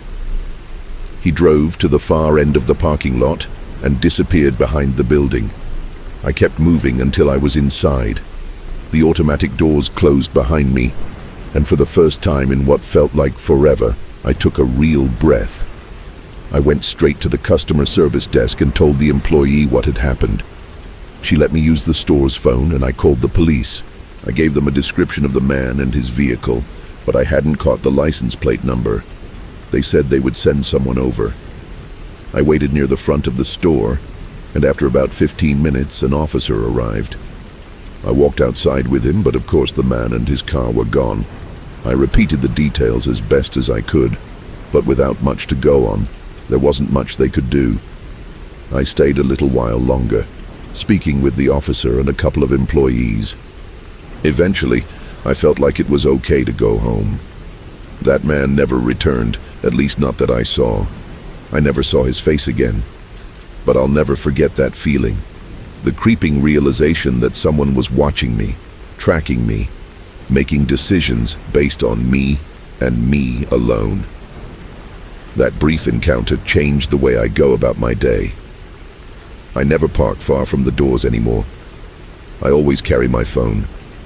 I check my mirrors more often than I used to. They say most danger strikes when you least expect it. And they're right. Because that morning started out as just another errand run, and it almost turned into something else entirely. I worked at a Walmart in the outskirts of Abilene, Texas, just off the highway where traffic from neighboring towns funneled in on weekends. It wasn't a bad job, not good either. Mostly repetitive, often thankless. I was 21, renting a room from my cousin and trying to avoid slipping back into the rut I'd barely crawled out of after dropping out of community college. I worked late shifts, usually 3 p.m. to midnight, sometimes later when the store stayed open for big sales. That meant I often got stuck with the grimiest tasks. I ran returns, stocked shelves, organized the toy section after kids turned it into a war zone, and worst of all, handled carts. Nobody liked doing carts. That was how it started. It was a Tuesday night in early fall, warm but not hot, with just enough wind to keep the lot from turning into a furnace. It was around 10:40 p.m., close to closing. The manager on duty asked if I could sweep the front lot for stragglers and bring in the last of the return carts. We had a corral near the back of the parking lot that people always ignored, leaving carts scattered everywhere, on medians, behind cars, between bushes, even in the ditch that ran along the property. I grabbed a reflective vest, pocketed a flashlight, and headed out. The lot was mostly empty. A few cars were still parked near the front doors, mostly employees or late shoppers. The lights buzzed overhead, casting harsh white beams down onto the cracked asphalt. As usual, the air felt different outside the store. Thinner, lonelier. I started at the far end, moving methodically row by row, locking carts together and shoving them toward the front. I didn't think much of it. I was tired, zoning out, running on autopilot. Then I noticed a cart sitting by itself near the edge of the lot, almost touching the line where the pavement met the weeds. I walked over to grab it. That was when I saw the baby carrier. It was snapped into the cart's basket, like someone had left it there while unloading groceries. But the car seat was old, faded, the kind of beige-pink plastic you don't see anymore, not since safety standards got stricter. A tattered blanket was draped across the top. I stopped, looked around. No one was nearby. I reached forward and gently lifted the edge of the blanket. The seat was empty. No baby, no toys, just a thin layer of dust along the fabric lining, like it had been sitting out for a long time. But I had just swept this section maybe 30 minutes earlier. That cart hadn't been there then. I felt a chill run down my arms. I turned in a circle, scanning the lot. Maybe someone was playing a prank. Maybe a customer dropped it off last minute and ran inside. I decided to wheel it back up to the corral and report it, but as I grabbed the cart handle, I heard something behind me. A faint, metallic creak. I spun around. The row of carts I had already locked together had shifted, just slightly, enough to make a sound. The wind, I told myself, but I couldn't stop staring. I wheeled the cart with the baby seat toward the store. Each squeak of the wheels echoed too loudly in the stillness. When I got near the sidewalk, I parked the cart under the awning, away from the others, and went inside. I told one of the front-end supervisors what I found. She followed me out, gave the cart a quick glance and shrugged. "Weird," she said. "Probably someone's junk. Leave it there and let morning deal with it." So I went back out and finished my sweep. But something was off. As I walked to the last section of the lot, I noticed another cart by itself near the employee entrance. Same style, same color, and sitting inside it, another baby carrier, identical to the first. I stopped. It wasn't there before, I was sure of it. The blanket was different this time, pale green, frayed around the edges. I approached slowly, half expecting a raccoon to leap out. But when I peeked inside, it was empty too. Same dust, same faded fabric, same feeling like I'd interrupted something. I left that cart where it was and returned to the store, not saying a word. Just before midnight, I clocked out and headed for my car. The lot was emptier now, just 3 vehicles, mine, a co-worker's, and the manager's. The wind had picked up, stirring wrappers and leaves along the pavement. As I walked to my car, my eye caught something near the loading dock, a third cart. I stopped in my tracks. It sat halfway in shadow next to the dumpster enclosure. This time, the car seat was turned away from me, angled toward the concrete wall. I should have just kept walking, but I didn't.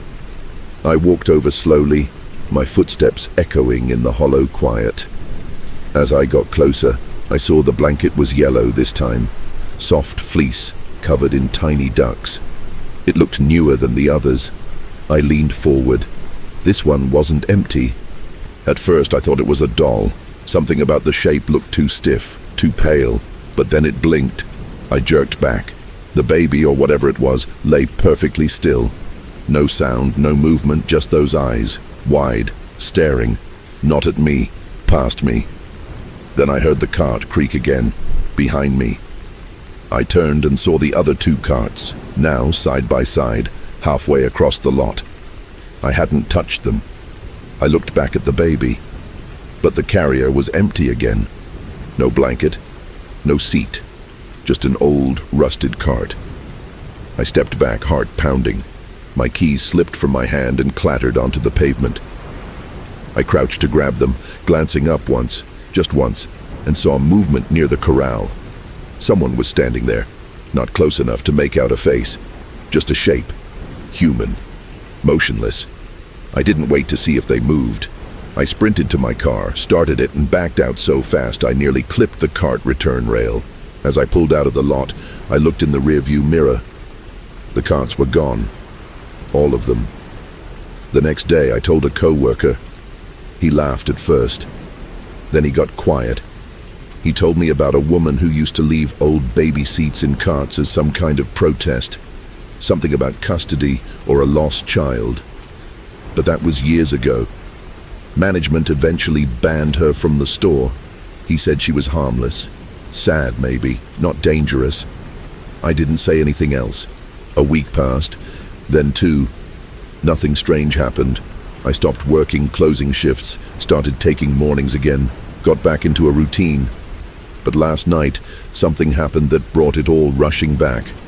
I was leaving the store around 6 p.m., just after my shift, heading toward my car. The sun was still out. People were still milling around. It felt normal, until I saw a cart next to my car. Not near it, right up against it. Inside was a car seat, beige-pink plastic, dusty. A small folded blanket rested on top. This time, it was blue. I didn't touch it. I didn't look inside. I just got in the car, reversed slowly, and drove away.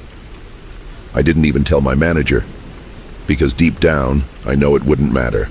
Some things aren't meant to be explained. Some things just show up, and they always know where to find you. My name is Kara, and this happened about a year ago. I still think about it from time to time, even though nothing ever really came of it. I guess that's part of why it still haunts me. It was one of those nights where I just needed to grab a few things from the store, and for whatever reason, I decided to go a little later than usual. I think it was around 10 at night. The local Value Mart closed at 11, so I figured I had enough time to get what I needed and head home. The parking lot was quiet when I arrived. Not empty, but not crowded either. A few scattered cars here and there. I parked somewhere in the middle. I wasn't nervous or anything. I'd done late-night trips plenty of times before, and nothing weird had ever happened. The store was almost always peaceful at that hour. Few shoppers, less noise. I walked in, grabbed a basket, and made my way down one of the grocery aisles. I remember I had only been in the store for maybe 5 minutes. I hadn't even filled up the basket yet. I was just looking over some shelves, trying to figure out which items I really needed. That was when I noticed someone walking toward me. It was a woman, kind of short, with a round face. She had dark hair and wore a winter hat and a plain sweatshirt. She didn't look threatening or anything, just like a regular person. She walked straight up to me, and without saying much, she handed me an envelope. A plain, white envelope. No name, no markings, nothing written on it. Just blank. Then, in a flat voice, she said something like, "This is for you." That was it. No emotion, no explanation. She just handed it to me like it was some kind of delivery. I took the envelope out of pure curiosity. I didn't know what else to do. Before I could ask her anything or even react, she turned around and walked away. No hesitation, no looking back. She just left. I stood there for a second, feeling confused. I looked down at the envelope in my hand, wondering what on earth this was about. I opened it, slowly, not sure what to expect. Inside was a single Polaroid photograph. No note, no writing, just a photo. I pulled it out and looked at it, and my stomach dropped. The picture showed a man dressed all in black, wearing a ski mask. His entire face was covered except for his eyes, which were staring directly into the camera. He looked like he was standing in some empty room, and his posture was rigid, almost confrontational. It wasn't some casual or funny photo. It looked serious, like something out of a crime documentary. My hands got cold as I stared at it. None of it made sense. Who was the man in the photo? Why was this picture given to me? Was it a threat? A warning? A mistake? I had no answers, and the longer I looked at it, the more uneasy I felt. I snapped my head up and looked around. The woman was gone. I walked quickly to the end of the aisle and spotted her again. She was walking toward the store's exit, already halfway there. I thought about calling out to her, asking what this was about. But something in me hesitated. Something told me not to engage any further. Instead, I walked to a nearby trash can and tossed the envelope and photo inside. I didn't want to carry it with me. I didn't even want it near me. Then I grabbed the last few items I needed and went straight to the checkout. I didn't say a word to the cashier. I just paid and left, still trying to make sense of what had happened. When I got to my car, I loaded my groceries into the back and got inside. That was when I saw her again. The same woman. She was across the parking lot walking toward my car. Not running, but not strolling either. A steady, determined walk. I don't know what she wanted, and I wasn't about to find out. I started the car and drove away before she could get close. In the rearview mirror, I saw her standing there, just watching me leave. Her posture was still, and her face didn't show anything I could read. She looked like she was just waiting, watching. I got home, unpacked my groceries, and tried to shake off the weirdness. I kept telling myself maybe she gave the photo to the wrong person. Maybe it was part of some strange art project or prank. But I didn't believe that. Something about it felt too deliberate, too targeted. The next few days were normal. Nothing strange happened. I went to work, ran errands, kept to my routine. I didn't go back to Value Mart during that time. I figured I'd just avoid it for a bit. That felt like the safest choice. Then, about 3 days later, something else happened. I came home from work, unlocked my front door, and brought in the mail like I always did. I lived alone in a quiet, suburban neighborhood. Nothing ever happened around there. It was the kind of place where people left their porch lights on and waved at each other from across the street. As I sorted through the mail, I noticed one envelope that stood out. It had no stamp, no return address, no name. Just like the one from the store. Completely blank, and that was when the fear came back. I hadn't told anyone my address. No one at the store knew me personally. So how did this envelope get here? I opened it. Inside was another copy of the same Polaroid. The same man, the same pose, the same cold stare through the ski mask. It wasn't a different photo. It was the same one. Someone had delivered it to my house. Hand-delivered it. That meant whoever was behind this knew where I lived. I felt sick.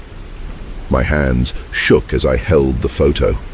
I checked the front door, made sure it was locked.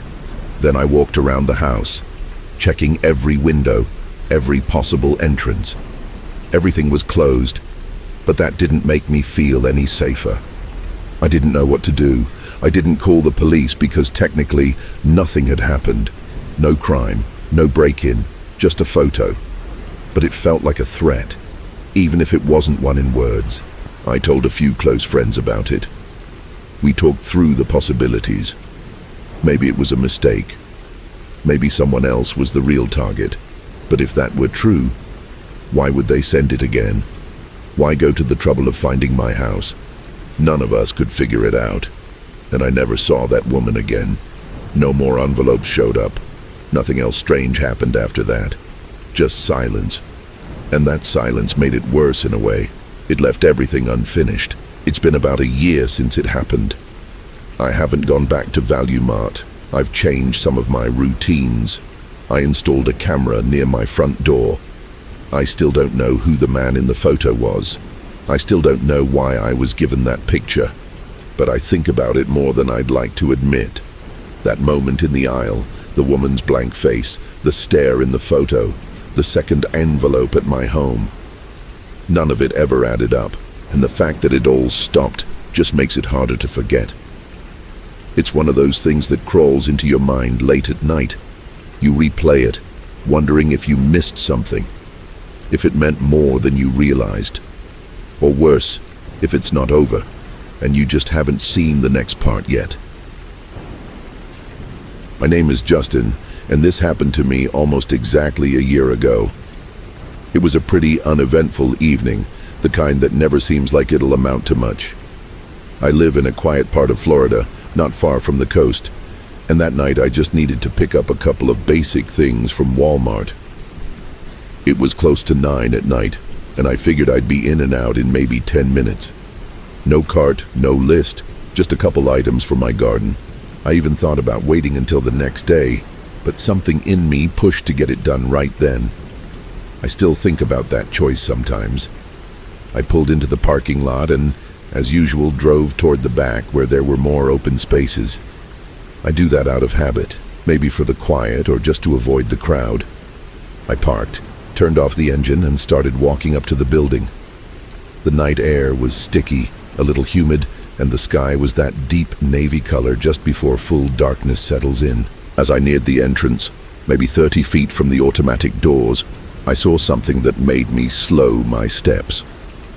Off to the right of the entrance, where they have the soda machines lined up along the wall, I saw someone. At first I thought my eyes were playing tricks on me, but no. There was a man, fully grown, probably in his late 30s, standing on top of one of the vending machines. It wasn't like he was fixing it or checking something. He was just standing there. He had a big, baggy blue t-shirt, oversized jean shorts, and a backwards cap that looked like it hadn't been washed in years. His arms were out slightly, like he was trying to balance himself. I figured maybe he was high or just some drunk messing around. But then he started jumping up and down. Not just hopping, but actually throwing himself into the air over and over again, with no clear reason. It was one of the strangest things I'd ever seen. There wasn't anyone else near him. No one filming, no group laughing from nearby. This wasn't a prank or some social media thing. Just him, jumping, alone. A guy was walking out of the store just as I was getting closer. He saw the man too and shouted at him to get down, but the man only jumped higher and threw his arms up like he was performing. I paused near the doors, not quite sure if I should go inside or keep watching. Part of me was curious, but I also started to feel something else. I couldn't put my finger on it then, but there was something about the man that felt off. Not just strange, but wrong. After a few seconds, I shook it off and walked into the store. I told myself it was just another odd Walmart moment. You see all kinds of stuff there, and I figured maybe security would handle it. Inside, the store was quiet. The fluorescent lights buzzed faintly overhead, and everything had that eerie emptiness stores get late at night. I headed to the gardening section, which meant walking to the far end of the building and cutting down a couple aisles. There weren't many people around, just a few scattered shoppers pushing half-full carts. The further I went, the emptier it got. Eventually, I reached the aisle I needed and started browsing. I was looking for soil, maybe a small planter or two, but I wasn't totally sure what I wanted yet. I ended up pacing the aisle slowly, comparing bags, reading labels. It was quiet. So quiet, in fact, that I could hear the hum of the refrigerators 3 aisles away. I must have been there for 5, maybe 10 minutes. That's when I heard footsteps. They were uneven and slow, almost like someone dragging one foot behind the other. I turned slightly and saw someone enter the aisle. It was the same man from outside, the one who had been jumping on the vending machine. He was moving toward me, his gait unsteady. His head was tilted slightly to one side, like he was sizing me up. His eyes were wide, but they didn't look right, glassy and distant, yet fixed on me like he knew who I was, like he had followed me for a reason. He walked right up to me, swaying slightly as he moved. I got a better look at him this time. His skin was pale, almost grayish under the store lights, and there was something wild in his expression. He reeked of alcohol. It was in his breath, in his clothes, maybe even coming from his pores. I gave him a polite nod and mumbled something like, "Hey, how's it going?" But it was just a reflex. I didn't want to engage. I just wanted to move away. He asked me for money, slurring his words. I told him I didn't have any, which was true. I rarely carry cash. I started to turn and leave the aisle, but before I could take a full step, I felt his hand grab my shoulder. It wasn't a hard grip, but it was sudden and too familiar. I spun around, shrugged him off, and told him firmly to leave me alone. I mentioned that he was clearly drunk and that he should go before someone got security involved. I didn't yell, but my tone was clear. That's when something changed in his face. His mouth twisted, and he muttered something about how dare I talk to him like that. Then he shoved me. It wasn't a hard push. just enough to make a point. I took a step back, fists clenched for a moment. I wanted to hit him, I really did. But I stopped myself. I wasn't about to get into a fight in the gardening aisle over a drunk guy. I backed away slowly. Between me and the next aisle over, there was a cart just sitting there. Not full, but not empty either. Maybe an employee's, maybe abandoned. The man walked over to it and, without warning, flipped it on its side. It crashed against the floor, scattering a few bags of seed and some small tools. I didn't wait to see what else he'd do. I turned and walked away, fast but not running. I didn't want him chasing me or making a scene. I weaved through a few aisles, heading toward the back of the store to put some space between us. After a couple of minutes, I didn't hear him anymore. I checked over my shoulder and didn't see him either. Still, I stayed back there a little while, pretending to browse until I was sure he was gone. Eventually, I made my way back to where I had been and finished grabbing the supplies I needed. I kept looking around, half expecting him to jump out from another aisle. But he was gone. I walked to the front of the store, relieved to be almost done. I headed toward the self-checkout lanes. As I got closer, I froze. He was there again. This time, he was at one of the check lanes, standing on top of the conveyor belt like it was a stage. He was shouting, waving his arms, and yelling at no one in particular. I saw a couple of employees nearby trying to talk him down, but he ignored them. He just kept yelling, pacing on the belt like it was his own personal platform. Nobody was getting close. I don't blame them. He looked unstable, dangerous even. I didn't stick around. I paid for my things quickly, barely looking up from the screen. Then I left. As I walked back to my car, I kept checking over my shoulder, convinced he might have slipped out and followed me again. But he didn't. I drove home that night in silence, replaying everything over in my head. I don't know what was wrong with that man. Drugs, alcohol, maybe both, maybe worse. I've seen my fair share of strange people, especially working retail for a few years before that, but this was something else. The way he moved, the way he looked at me, the way he kept reappearing as if he had some unfinished business with me. It stuck with me. Still does. I haven't seen him since, and I've never found out what happened after I left, but I always wonder, did the police ever show up? Did he hurt someone after I left? Did he disappear into the night like nothing ever happened? All I know is, that night reminded me that some people aren't just drunk or disturbed. Some people are broken in a way that makes them dangerous, and they don't always need a reason to find you. I used to work at a Walmart in a small town just outside of Tampa. It was my first job, and I started there when I was 17. I remember being excited about it, not because I loved retail, but because I could finally earn my own money. That freedom meant a lot to me at the time. My parents had always been supportive, but I wanted to do things for myself. I wanted to know I could handle responsibility, even if it just meant scanning barcodes and standing at a register for hours. I worked as a cashier, mostly evenings and weekends. Nothing too exciting ever happened there during my first few weeks. The usual customers, the usual weird returns, the usual people who got mad over prices that didn't scan right. I got used to it. But about a month after I started, something happened that I will never forget. It still sticks with me, not because it was loud or violent, but because it felt like I had gotten way too close to something I didn't understand and couldn't explain away. That night, I was scheduled to work until closing. The latest they would let me work at that age was 9:30, and I remember it being a quiet shift. Not too many people in line. Most of the heavy shopping crowds were already gone.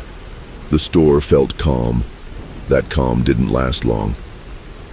I was standing at my register when I noticed a woman walking toward me with only a bottle of water in her hand. She looked to be around 40. She was dressed neatly, but something about her was off. I couldn't place it right away. Maybe the way she looked at me, too long and too directly, like she had already decided something before she even got to me. She smiled and spoke in a way that felt too familiar, too personal. I didn't say much back. I just rang up the water and waited for her to pay. She started complimenting me, telling me I was cute, asking strange questions. I didn't really know how to respond. I smiled a little and tried to keep things polite, but inside I felt uncomfortable. I was 17 and she had to be at least twice my age.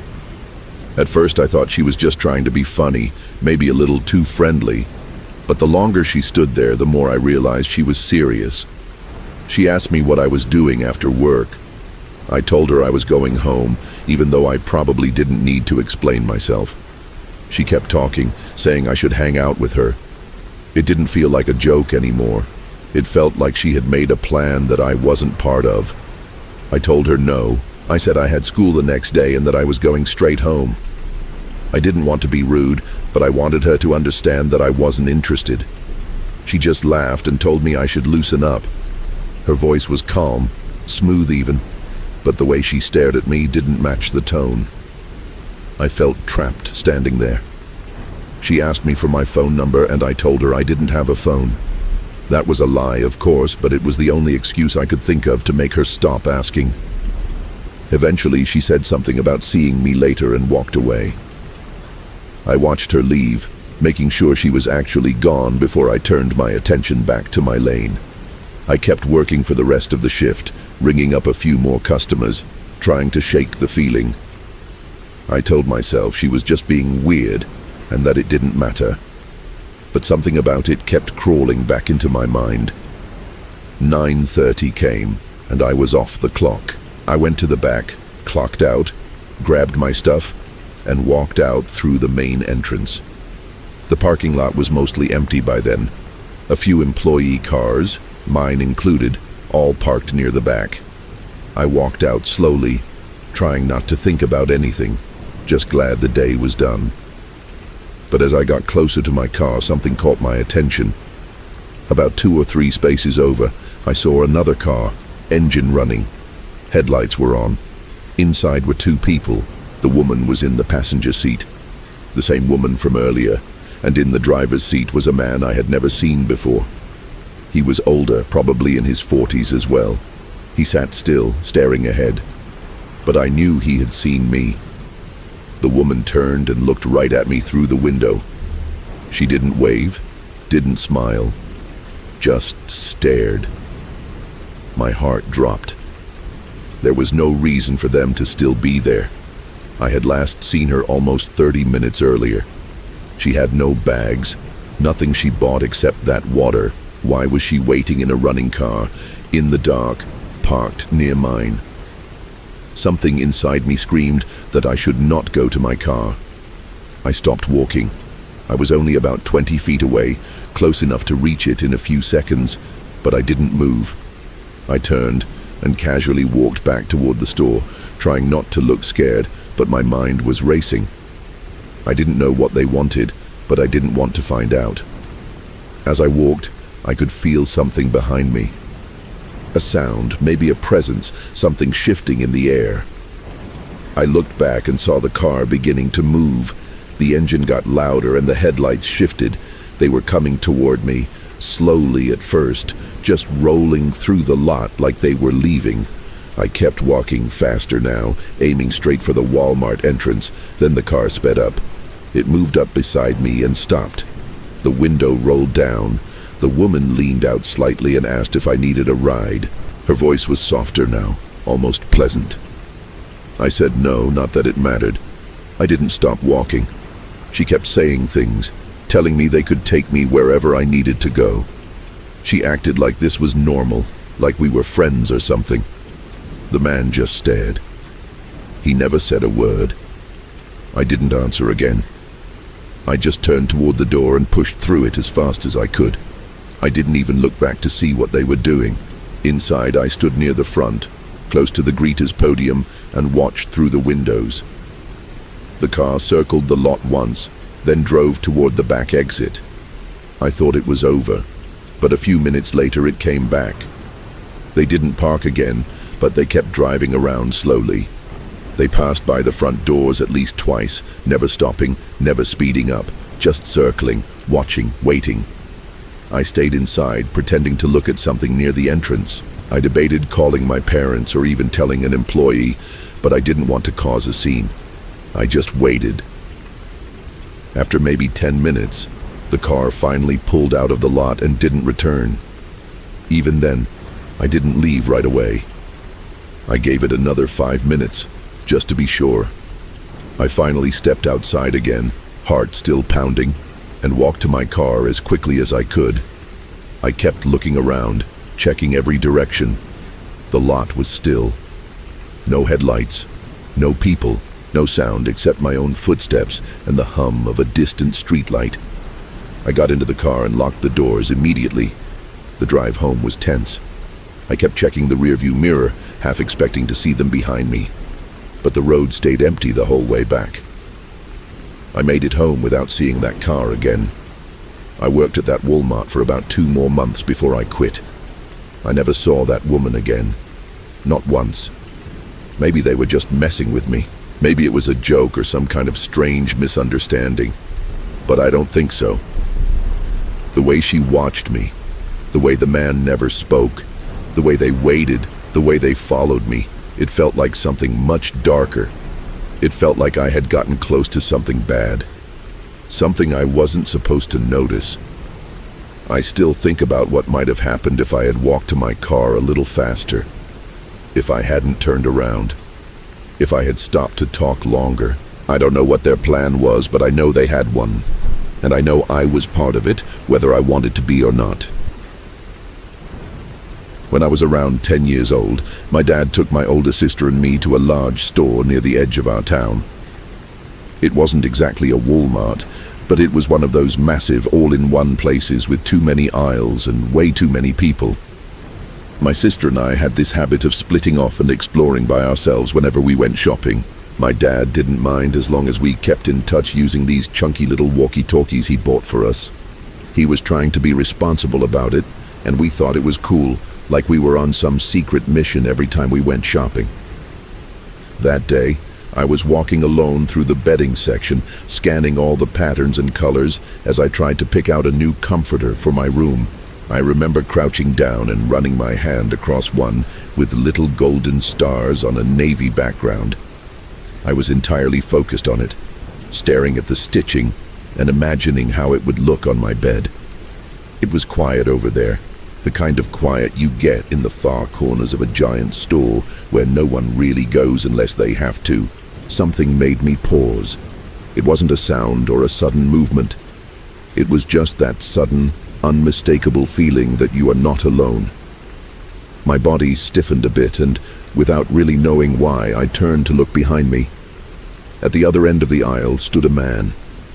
He was tall, broad-shouldered, and wearing worn-out denim overalls that had dark smudges across the knees and chest. His hair was brown, unkempt, and hung in greasy tufts. There was dirt on his hands, like he had been gardening or working on something mechanical. But it wasn't his appearance that unsettled me. It was how he was standing, completely still, just watching me.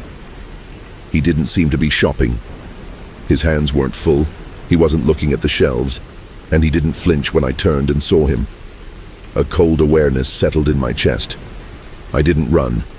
Not right away. Instead, I slowly turned and walked in the opposite direction, trying to act normal, trying not to draw attention to the fact that my heartbeat had started to climb and my hands had gone clammy.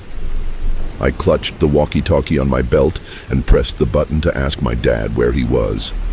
Nothing came back, just static. I tried again. Still nothing.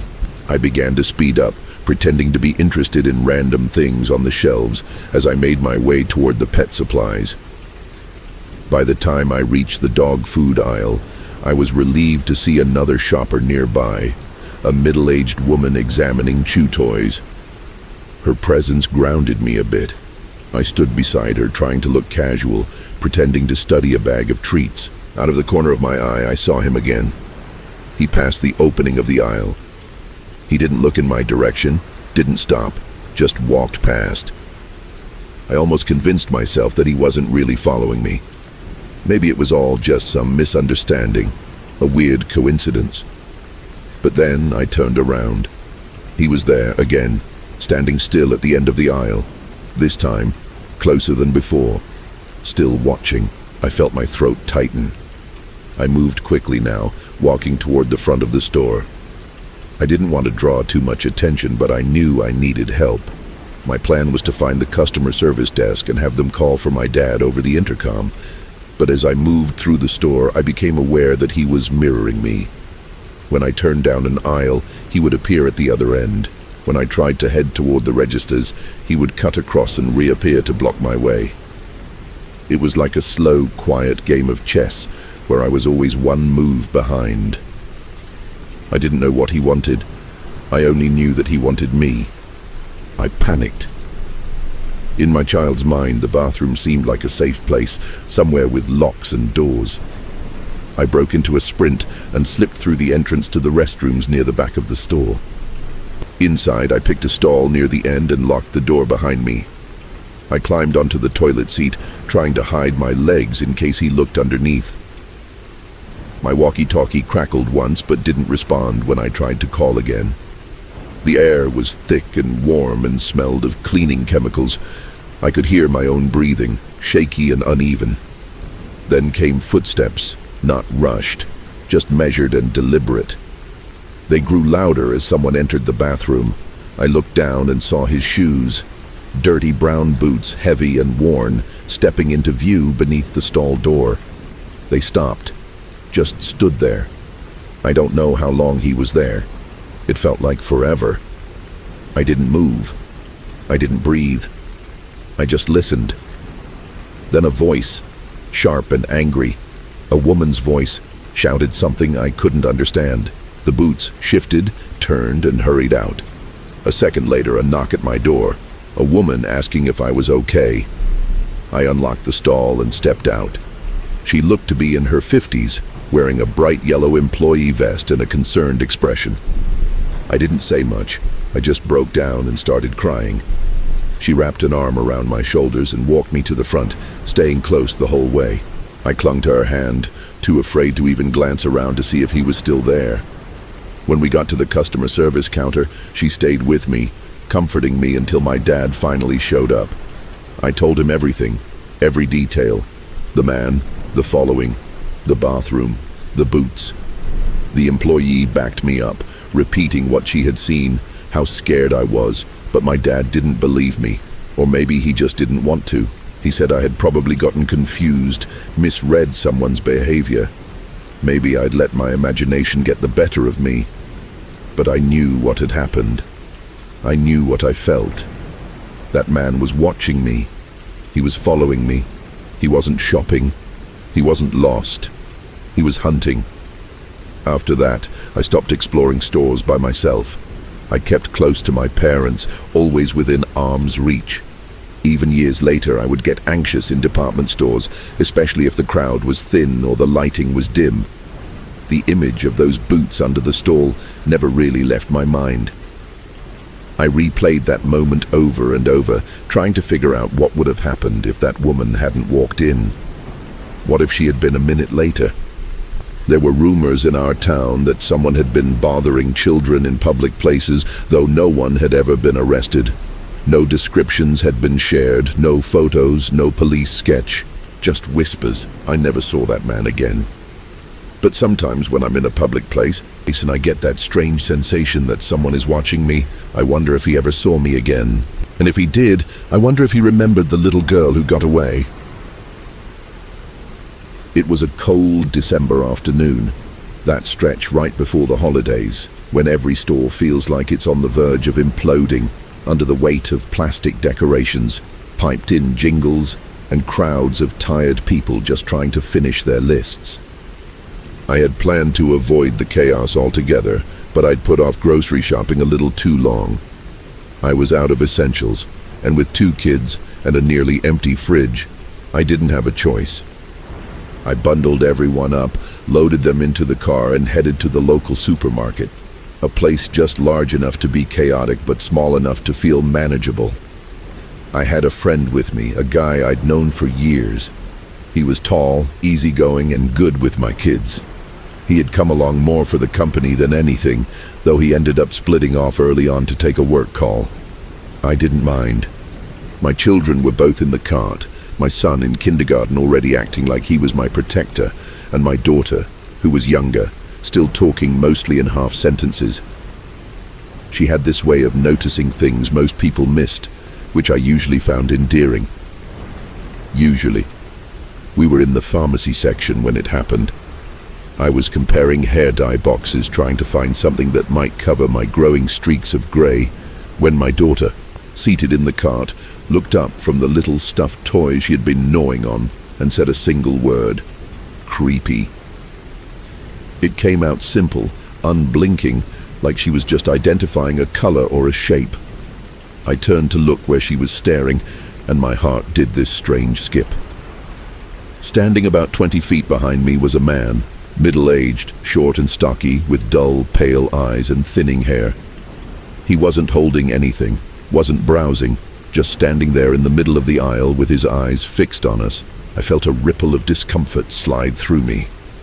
My daughter was beautiful, and yes, people often complimented her, but this didn't feel like a smile from a sweet old woman or a passing glance.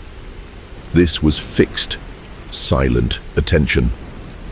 I glanced away quickly and pushed the cart forward, my mind working fast to downplay the situation. Maybe he was just weird. Maybe he wasn't staring. Maybe I'd imagined the way his gaze had zeroed in on us. But I couldn't shake the feeling. I left the pharmacy section and began making my way toward the grocery side of the store. As I walked, I sent 3 buzzes through the bond bracelet I shared with my friend, our preset signal to say, "I need you." Within a couple of minutes, he appeared at my side, and just seeing him grounded me a little. I tried to explain what had just happened, how I'd caught this guy standing behind us, watching my daughter. I didn't give too many details, I wasn't even sure how to put it into words, but before I could finish, my friend interrupted, saying he'd noticed the guy too, that he had been following behind us when we first walked into the pharmacy section. That twisted the unease in my stomach into something sharper. We moved on through the store, sticking together this time. I tried to settle my nerves, tried to act like everything was fine. We talked about mundane things, what kind of coffee creamer to get, whether we had enough cereal at home. But I found myself glancing around constantly. Every few seconds I'd scan the aisles behind us. Then we reached the refrigerated section. I was mid-sentence, talking about whether I should grab eggs now or on the way out, when my daughter said another word, this time louder. "Santa." I turned around. He was there again. That same man. Only now he was wearing a cheap, oversized Santa mask, one of those hollow plastic faces with empty eyes and a forced smile. He had picked it up from one of the display bins meant for last-minute costume shoppers. He was standing just a few feet away from us this time, waving slowly at the kids like some kind of twisted holiday mascot. There was nothing playful about it, nothing joyful. It was calculated, intentional. I didn't wait to process what I was feeling. I gripped the cart and started moving quickly toward the front of the store, weaving through aisles and past confused shoppers. I didn't look back. I didn't speak. My friend followed, catching up and walking close behind. I could feel my heart pounding harder with every step. There was this cold sweat on the back of my neck and a pressing thought growing louder in my mind. He's still following us. We reached the self-checkout area and I bolted toward the first empty lane. My hands were shaking as I started scanning groceries, tossing items onto the conveyor belt with no regard for how they landed.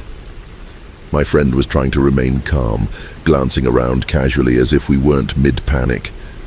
The cashier at the next station noticed how rattled I looked and leaned slightly toward me, her eyes filled with concern. She asked quietly if I was okay. I nodded, but then the words came tumbling out. I told her what had happened. How this man had followed us. How he had worn a mask. How something felt terribly wrong about the whole thing. My friend confirmed it. The cashier's face hardened. She didn't dismiss me. Instead, she radioed a manager. The manager responded quickly, but by the time she reached our side, we were already done checking out. My only thought now was to get out of that store. My kids were quiet, sensing the tension. I was gripping the cart so tightly my knuckles had gone white. As we exited, we went toward the front doors farthest from where we'd last seen the man. We thought we'd avoided him. We were wrong.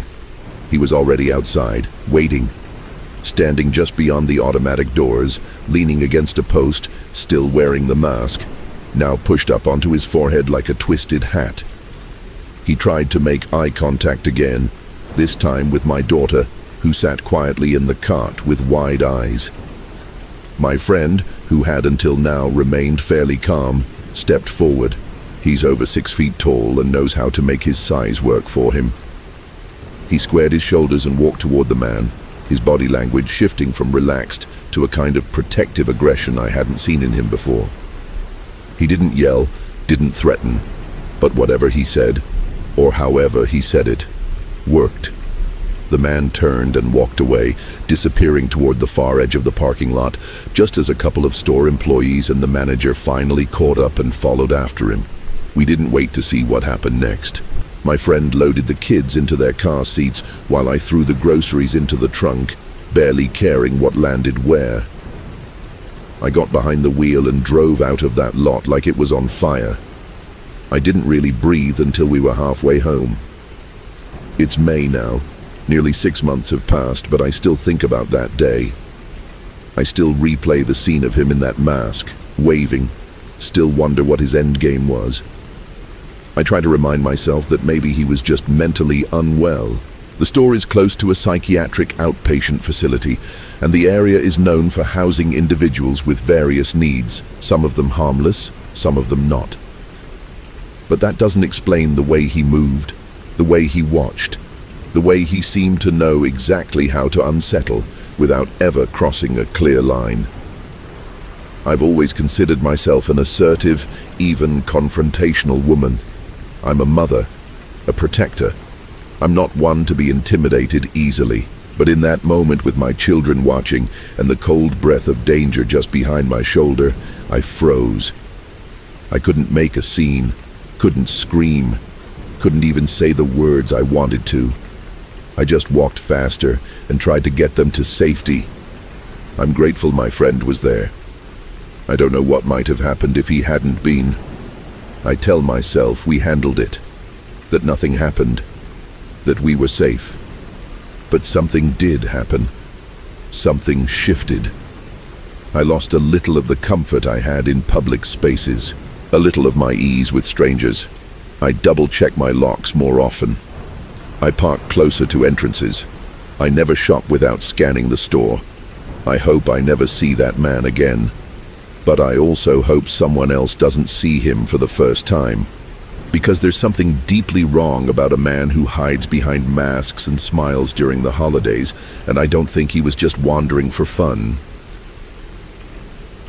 I got my first real job at 18, right out of high school, in a small town where opportunities weren't exactly abundant. The options were limited to fast food, gas stations, or chain stores, and I ended up landing a spot at the big box store on the edge of town. It wasn't glamorous, but I was grateful to be earning my own money, especially in a place where not many people expected more than just scraping by. They placed me in the jewelry department, which I quickly learned was a strange little island tucked between electronics and clothing. It was quiet most days, filled with the soft hum of lights and the occasional customer looking for a cheap watch or an engagement ring on a tight budget. I worked the evening shifts, usually from mid-afternoon until closing, which was 9. Though the store stayed open 24 hours, the jewelry counter closed early, and I was often the only one responsible for shutting it down. At first, I liked the solitude. I had a routine, a rhythm.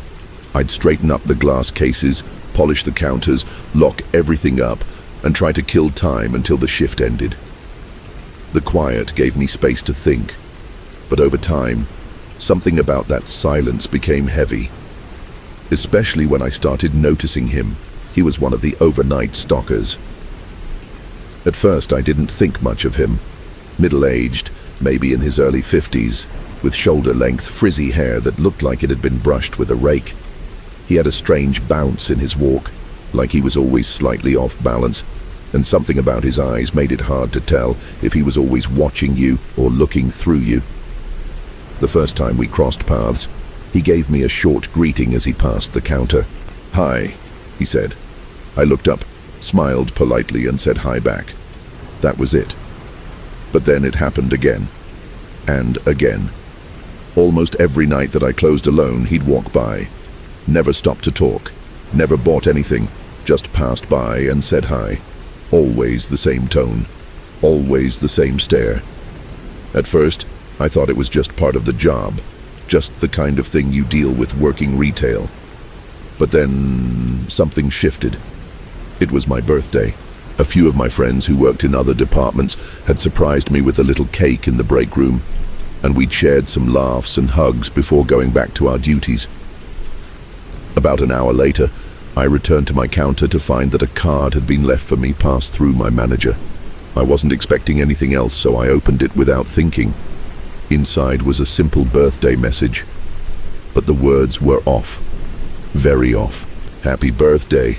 I saw you hugging those guys earlier. I got angry. I don't want to be angry. I know it's okay for you to have friends, but please don't hug them anymore. Save those hugs for me." I didn't even finish reading it before a chill ran up my spine. My manager, who had been amused at first, read the note and his expression changed completely. Without another word, he walked me straight to the store manager's office. I felt small, cornered. The store manager tried to brush it off, said the guy was probably joking, probably lonely, and that he'd talk to him.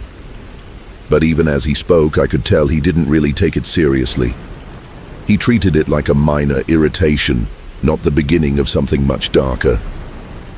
For the next week, I didn't see the man. No walk-bys, no strange glances, no greetings. A part of me wondered if maybe the manager had scared him off. Maybe it really had been a joke that got misinterpreted. I wanted to believe that. Then, one night, he came back. I was alone at the counter, preparing to close, when he walked by again. But this time, he didn't speak. He didn't make eye contact. He just dropped something on the counter and kept walking. I looked down. It was an envelope. Thick, overstuffed. I hesitated, then opened it. Inside were 6 pages, both sides filled with dense, erratic handwriting. He had written me a letter, not just a note, a manifesto. It started innocently enough. Details about his family, where he went to school, what he liked to do as a kid. Then it spiraled into something else. He described his sister's psychic visions, said his father had been involved in exorcisms. He wrote about dreams where a girl, someone he claimed was his best friend, was being harmed, and how he could hear her calling for him in his sleep. It was disjointed, unfiltered, and deeply unsettling. I read maybe a quarter of it before I stopped and walked it straight to the store manager again. This time he was a little more serious. He asked me to file a formal complaint, then told me not to take my breaks outside alone. Said to avoid him if I saw him. He made it sound like this was just a precaution, but the way he avoided my eyes told me he knew it was more than that. I did as I was told, took my lunches in the break room, made excuses to work near others. Still, I didn't feel safe. Every shift I scanned the aisles. I felt like prey. 2 nights later, it escalated. I was closing the jewelry counter. The way the counters were built created a sort of U-shape, with one narrow opening that served as the only way in or out. I had just finished locking the cases when I noticed a cart approaching, stacked with boxes from my department. He was pushing it, slowly, carefully, and then he let it roll just enough to wedge into the entrance of my counter space. I was trapped. He didn't speak, just stood there, watching me from behind the cart. I froze. I wanted to scream, to shout for help, but nothing came out. I could feel my heartbeat in my throat. I turned my back to him and pretended to finish cleaning the counter, every nerve in my body screaming. Eventually, I managed to speak. "Were you not instructed to avoid my presence?" I said it as evenly as I could. He smiled, not a shy, nervous smile, a knowing, predatory grin. The manager asked me if I was joking. He whispered. I told him I was, but I'm not joking. Then he walked away. After that, it didn't stop. I started seeing him everywhere, not just at work, at the gas station, at the mall, once at the public library, places I hadn't even mentioned at work, places I went to feel normal, places that weren't his. But he was there. I learned from another department head that I wasn't the first. 4 other women had reported similar behavior, notes, letters, following, always the same man, always written off as harmless. I kept working there for a few more months before I finally left. The anxiety had taken over my life. I couldn't focus. I couldn't sleep. I kept imagining him at the edge of my vision. I never got another letter, never saw him again after I quit. But the memory of him still lingers, his voice, his eyes, his twisted logic written in messy scrawl. I think the thing that stays with me most is how casual it all seemed to the people around me. Like it wasn't enough until something truly awful happened. Like a pattern of obsession didn't count unless it ended with violence. But I knew. I felt it in my bones. Sometimes just surviving the story is enough to make it worth telling. I've seen people talk about those moments, the kind where your body knows something is wrong before your brain catches up. I used to think that was just instinct or paranoia. But now, I know better. There's a difference, a deep, bone-level difference. What I felt that night wasn't fear exactly, it was recognition. Like something inside me whispered, this could be it. It started like any ordinary evening. I'm 31 years old, a mom, a wife, a veteran, and not the kind of woman who scares easily. I've trained in Taekwondo, practiced Krav Maga for years, and I'm not afraid to assert myself when I need to. I'm used to being the one others come to when things get uncomfortable or unsafe. But that night, I didn't feel in control. Not for a second. I was running errands alone, trying to beat the dinner rush. My kids were at home with my husband, and I figured a solo trip to the grocery store would be easy, maybe even a little peaceful. It was just before dark, and the sky had that steel gray look that makes everything feel colder. I pulled into the store's parking lot, one of those mid-sized discount chains, and I noticed a gray sedan slowly circling. I don't mean it was just looking for a spot. It wasn't moving like that. The driver wasn't pausing or checking rows. He was just circling, same loop, around and around. I watched it complete at least 2 full passes before I parked. At the time, it struck me as odd, but I brushed it off. Maybe he was waiting for someone. Maybe he was just killing time. I didn't think too much of it. The store was crowded as expected. The holidays were creeping up fast, and the aisles were filled with last-minute shoppers and frantic employees restocking shelves. I kept my head down, moved quickly, and knocked everything off my list. Canned goods, chicken, eggs, cereal, frozen veggies, standard stuff. It took longer than I planned, and by the time I made it back out, the sun had dropped below the buildings and the parking lot had thinned out. That was when I saw it again. The same gray sedan. Still there, still idling, still not parked. It hadn't moved far, just shifted to a different row, engine running, headlights on, the driver still inside. It was like he had never left. And now I felt it. That gut-level warning. That slow, creeping wrongness. I tried to shake it, told myself not to be dramatic. I loaded my groceries into the trunk, moving a little faster than usual. Then I took the cart to the corral. That's when the urge hit me. Lock your doors. Now. I wasn't even back inside the car yet, but I pressed the lock button on the key fob anyway. I opened the door, slid in, and immediately locked it again. That's when he moved. The sedan jerked forward. Not a slow roll, a lurch. It pulled across the lot and cut in front of me, angling in such a way that it partially blocked my car. The angle wasn't enough to trap me, but it forced me to think. He had chosen that position on purpose. Not to crash into me, not to park, to interfere, to interrupt. His window was down, mine was not. His face was flushed but blank. No expression. Both of his hands were shoved into his jacket pockets, which somehow made it worse. He didn't move them, didn't wave, didn't even gesture. He just yelled, his voice muffled through the glass. I couldn't hear him clearly. I didn't want to. I didn't roll my window down, not at first. But he kept shouting, trying to get my attention. When I didn't respond, he stepped out of his car and started walking toward me, fast. Now I panicked. I cracked my window just an inch, just enough to hear, not enough to let a hand through. "What do you need?" I asked, trying to keep my voice steady. He leaned in closer, eyes darting between my face and the inside of the car. "I need help," he said, but didn't elaborate. "I can't hear you. Can you open your door?" I didn't answer right away. My brain was moving fast now. I was trying to read his hands, trying to guess what he might be hiding in his pockets. A weapon? Something worse. Or maybe they were empty. That was the problem. I didn't know. I couldn't tell. All I had was the pounding certainty that something wasn't right. "What do you need help with?" I asked again, still trying to buy time. He didn't answer. Just repeated, louder this time. "Open your door." Then he lunged for the handle. That's when I threw the car into reverse. My tires squealed as I backed up blindly, trusting the backup camera more than my own eyes. I didn't stop to look around, didn't check who was behind me. I just needed space to move.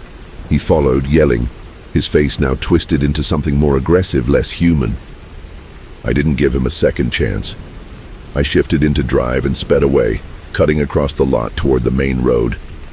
I didn't stop until I reached a crowded shopping plaza a few blocks away. It was brightly lit, full of families and cars and cameras. I pulled into a spot near the front of a busy pharmacy and finally let myself breathe. My hands were shaking, my vision was blurry. I hadn't even realized I was crying until I tried to dial 911 and saw my thumb slip against the touchscreen. The dispatcher took me seriously, to their credit. They sent someone to check it out. I waited on the line, gave them a full description of the man, the car, everything I could remember. I even described the way he had angled his car, the position of his hands, the strange intensity in his voice. It all came flooding out of me like I had been holding my breath underwater. But by the time police got there, he was gone. Just like that. Disappeared. I filed a report.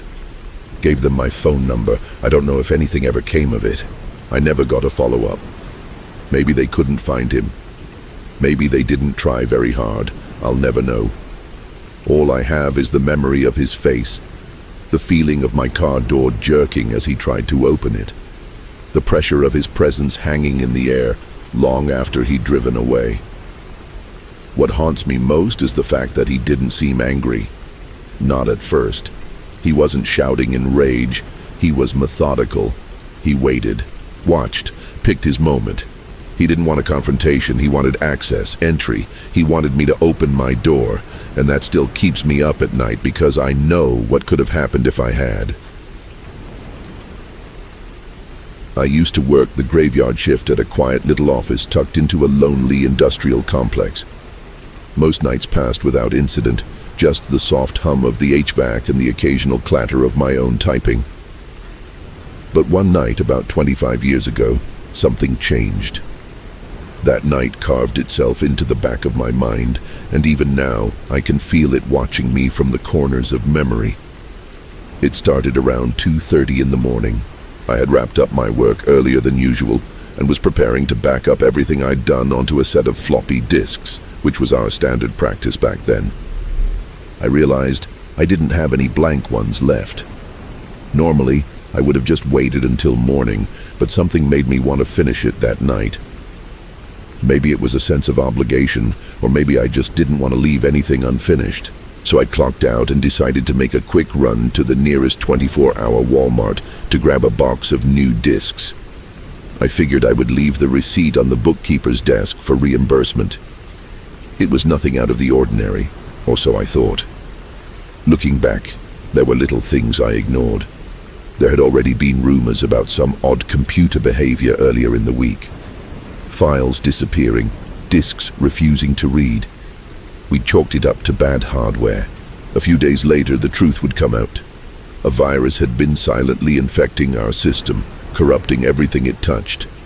But that night, I didn't know. I was just a tired woman trying to wrap up a long shift. I arrived at Walmart around 3 in the morning. The lot was almost empty, the overhead lights casting long pools of yellow on the asphalt. I parked close and walked inside, greeted only by the soft buzz of fluorescent lights and a sleepy-looking greeter who barely looked up. I grabbed the discs quickly, but since I wasn't in a hurry, I let myself wander a bit. It was early November, and Christmas stuff had already started creeping onto the shelves. I thought I might as well get a few gift ideas for my son and my nieces and nephews. The toy section was always a weirdly peaceful place in the middle of the night, bright and colorful, yet eerily still. As I browsed through the aisles, I felt it. A strange awareness, like the air had thickened behind me. I glanced up and saw 3 men standing at the far end of the aisle. They weren't shopping. They weren't moving. They were just watching me. At first, I tried to rationalize it.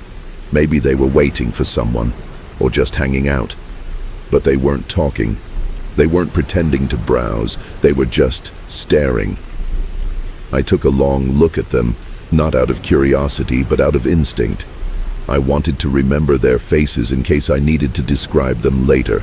All 3 had pasty, almost waxy skin, like they hadn't seen daylight in years. Their eyes were flat, cold and calculating. There was something off about the way they stood, like they didn't quite know how to behave like normal people. The thing that disturbed me the most, though, was what they were wearing. It was about 55 degrees that night, and I was comfortable in just a jean jacket. But these men were dressed like it was below freezing. Heavy winter coats, zipped all the way up to their necks, inside a heated store. I didn't want to jump to conclusions, but every nerve in my body was telling me that those coats weren't for warmth. They were for concealment. And I had a pretty good idea what someone might want to conceal in a place like that at a time like this. I left the toy section and wandered into housewares, hoping that if I moved unpredictably, they would lose interest. But every time I glanced over my shoulder, they were there. Sometimes at the end of an aisle, sometimes pretending to look at a product nearby, but always close, too close. I moved slowly toward the front of the store, keeping calm on the outside while my mind was racing. My plan was simple. If there were other people checking out, I would blend in and walk out with them. If I ended up alone, I would ask the cashier to call security and request an escort to my truck. But as I neared the registers, I saw something that made my blood chill. The 3 men were now gathered just inside the entrance, murmuring to each other and watching me intently. I stalled. I pretended to check my pockets for change, fiddled with the buttons on my jacket, even blew my nose to waste time. Just then, a man and woman got in line behind me. I recognized them vaguely from earlier in the store. They looked normal, tired, focused on their own shopping. Perfect. I finished my purchase and moved toward the exit, staying just a few steps ahead of the couple. They were my lifeline now, even if they didn't know it. Outside, the night air felt colder than before. I had parked a short distance from the entrance, close enough to feel safe, but now, under those harsh parking lot lights, it seemed too far. As I walked, I spotted a car parked nose to nose with my truck. It was the same car those men had arrived in. They were inside, watching. I climbed into my truck quickly and locked the doors. My fingers trembled as I gripped the steering wheel. The couple walked past, got into their car, and drove off. For a moment, it was just me and them. Then I saw the driver lean over, say something to the others, and the engine roared to life. They pulled away slowly, then headed toward the interstate ramp.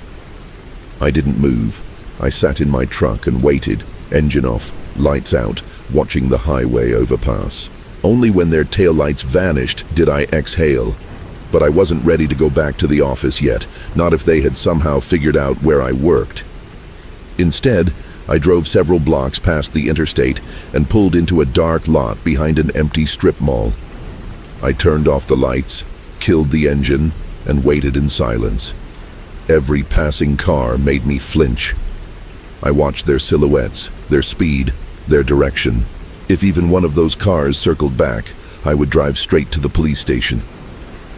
I wasn't armed for a firefight, although technically I was armed. That night I had a loaded revolver tucked under my seat, a Smith & Wesson, plus a speed loader filled with 6 more rounds. I'm a tall woman, nearly 6 feet, and strong enough to deter most threats.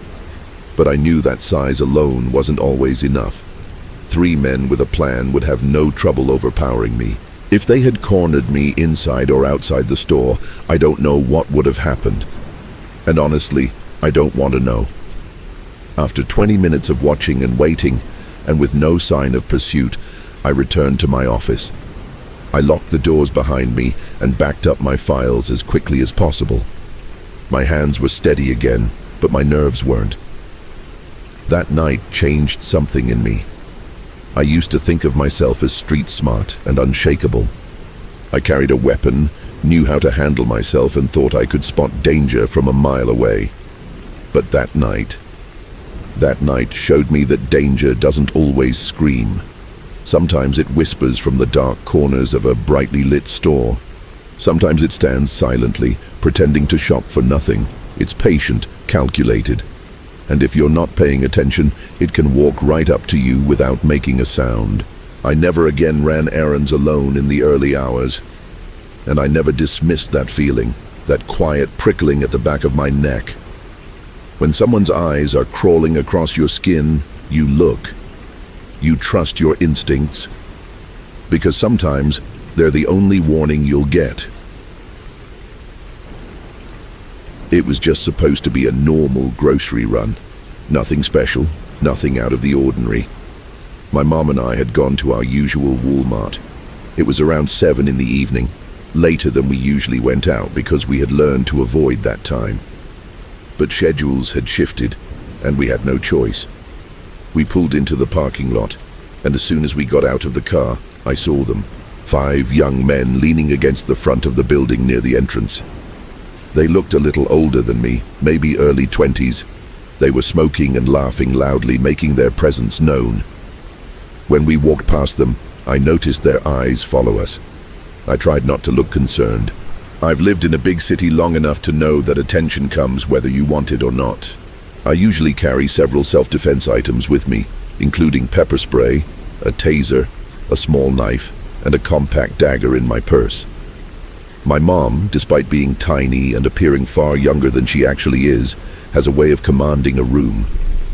Still, we were 2 women, alone and small, and I could already feel the shift in the air. We entered the store and grabbed a cart. I noticed the men occasionally peeking through the glass doors. I told myself it was nothing, that they were probably just bored, but my instincts whispered otherwise. We headed straight to the grocery section. The first few aisles were normal, just the 2 of us going over our list. But then, I noticed something strange. 2 of the guys from outside were now in the same aisle as us. They didn't have carts. They weren't holding anything, they just stood there. My stomach tensed, but I forced myself to stay calm. We moved to another aisle, and again 2 or 3 of the men appeared. Always 1 or 2 of them, always watching, always nearby. I started taking different paths through the store, doubling back on aisles we had already been down. No matter where we went, at least one of them was there. Eventually, my mom noticed too. She stopped walking, squeezed my hand a little too tightly, and gave one of the men a cold look. He was tall and thin, with a pointed face and short, dark hair that stuck out from beneath a cap. He looked right back at her and smirked. Something in that smirk made my skin crawl. I kept telling myself to stay focused, stay confident, don't show fear. That usually works. Predators pick up on weakness. I stepped past the guy, pretending not to notice how close he had gotten. I reached for a box on the shelf, trying to stay calm. When I turned around, another one of them was there. He had greasy blonde hair that hung to his chin, and his hands were stuffed deep into the pockets of a reflective hoodie. He stood directly in my way, staring at the shelves, but his mouth curled into a smile like he knew I was trapped. My heart thumped against my ribs. I stepped to the side, trying to get around him, but he moved with me. I glared, refusing to back down. My mom, still close by, seemed to catch on immediately. She wheeled the cart directly between us and asked if I was ready. I nodded quickly, and we started moving away. But as we turned a corner, I saw the guy nod to his friends, and they began to move again. They followed us through several more aisles. No matter where we went, we could feel their presence. We tried to shake them by wandering into the garden section and then the hardware aisles, but they always managed to reappear. Eventually, we realized we had to finish shopping. We made our way to the self-checkout lanes, hoping they would just give up. As we unloaded our groceries, I felt that same prickling on my neck. I turned and saw them again. All 5 of them were standing in the next lane, empty-handed except for a few random items. It was clear they had followed us again. Their attention never wavered. I could feel their eyes pressing against us as we scanned our items. We had a full cart, and they had almost nothing, but they weren't in any hurry. They stayed there, barely moving, pretending to ring things up while they stared. Time felt warped. Every second felt like an hour. I tried to focus, finishing the checkout process, but my hands were shaky. Mom, who had kept her calm the whole time, suddenly lost her composure. She grabbed her phone and called my dad. In her panic, she stepped a few feet away from me, not far but enough to leave me briefly alone. I reached to scan the last few items, and when I looked up, one of them was standing right beside me again. It was the same guy with the cap. His smile was wide, and his teeth were yellow and jagged. I didn't say anything. I just stared at him while I finished scanning. I didn't blink. I didn't move. I just wanted him to go away. My mom returned and stopped short when she saw him standing so close. The other 4 were sitting nearby, pretending to talk, but it was clear they were watching. The man next to me casually dropped a bottle into the trash can at our register. There was an identical trash can at his lane, completely empty. He had walked all the way over to ours just to do that. He never stopped smiling. Then finally he turned and walked away. But they didn't leave. They lingered near the front, pacing and watching. My mom told me my dad said to ask for a security escort, so we made our way to customer service. As soon as we moved, they did too. But when they saw where we were going, they backed off slightly, staying near the exit, but keeping their eyes on us. The women at customer service were kind. They could tell something was wrong just by the way we looked. They stood with us until security arrived. A tall man with a calm and solid presence. We described the men, and he took us seriously. He left for a moment, and when he returned, he said he had spotted 5 men who matched the description lingering outside the front entrance, just out of sight from the automatic doors. He told us that as soon as he approached them, they left quickly without hesitation. He said he would walk us to our car and also informed the officer on duty outside about what had happened. With his presence beside us, we finally walked out. I glanced around constantly, expecting to see one of them again, but they were gone. We got into our car, locked the doors, and drove away without issue. That night has never left me. It wasn't the first time something creepy had happened, but it was the most intense. It made me realize how easily things could go wrong, how 5 strangers can trap you in a familiar place and make you feel helpless. We've never seen those men again, but now I don't go anywhere without protection. I always watch my surroundings, and whenever I feel those invisible eyes on me, I listen. because that instinct is there for a reason, and ignoring it could mean never making it home. I was just looking for a job, nothing more. I'd been out of work for a few months and needed something, anything. My bills were piling up and I was feeling the pressure. One day I came across an ad online for a recruitment position, which sounded easy enough. The job description wasn't detailed, but it promised good pay, flexibility, and the chance to work from home. All the usual buzzwords. The only thing that stood out was the urgency. They needed people fast, and that caught my attention. I applied, figuring I might as well give it a shot. I got an email later that day asking me to come in for an interview the next morning. It wasn't unusual for companies to have quick turnaround times, especially with entry-level positions, so I didn't think much of it. The email listed an office in a part of town that wasn't too far from me, so I figured it was legit. The only odd part was that the email didn't come from a company's domain. Instead, it came from a generic Gmail address, which made me hesitate for a moment. But I pushed the doubt aside. I really needed a job. I woke up early the next day and dressed in my best interview clothes, a simple blouse and skirt, something professional but not too over the top.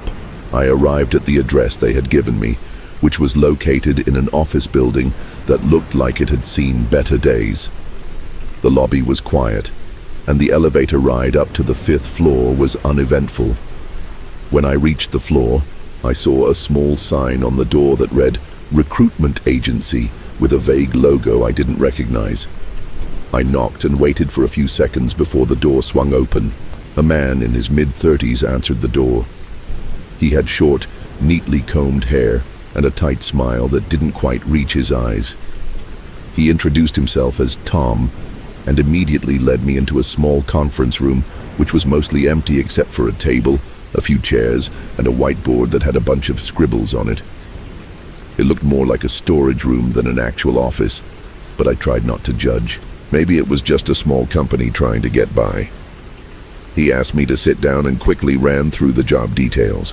He didn't go into much depth, just said that the position would involve recruiting other people into the company and that I would receive commissions for bringing in new recruits. It sounded like some kind of sales or marketing job, which wasn't exactly what I was looking for, but I was open to hearing more. I needed the money, after all. Then he got to the real part of the pitch. "You'll need to start by recruiting people who are ready to work," he said, his voice suddenly more serious. "But the catch is that they'll need to invest in our program first. We have a series of tools and resources that will help them succeed, but it comes with an upfront cost. The more people you bring in, the more you'll make."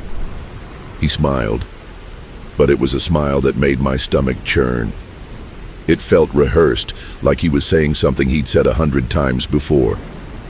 I felt a little uneasy, but I didn't want to jump to conclusions. I asked him more questions about the job and the company, but each time, he just skirted around the details. He was vague when it came to explaining what exactly I would be doing, and kept saying things like, "Don't worry about the details, the money will speak for itself." It was a red flag, but I was desperate.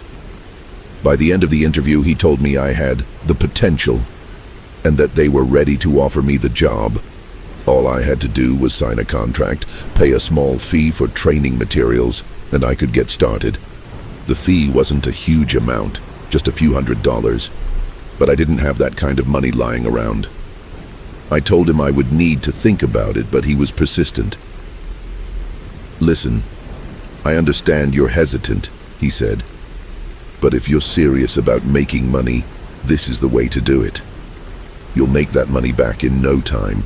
This is a proven system." His tone was smooth, but there was something unsettling about it. It felt like he was trying too hard to convince me, but I still felt the pressure of needing a job. "Think about it," he added, "and call me when you're ready to sign the papers. The opportunity won't last forever." I left the meeting feeling confused and unsettled. On one hand, I was still considering it. The idea of making quick money was tempting, but on the other hand, Something felt wrong about the whole thing. I spent the rest of the day thinking it over, going back and forth in my mind.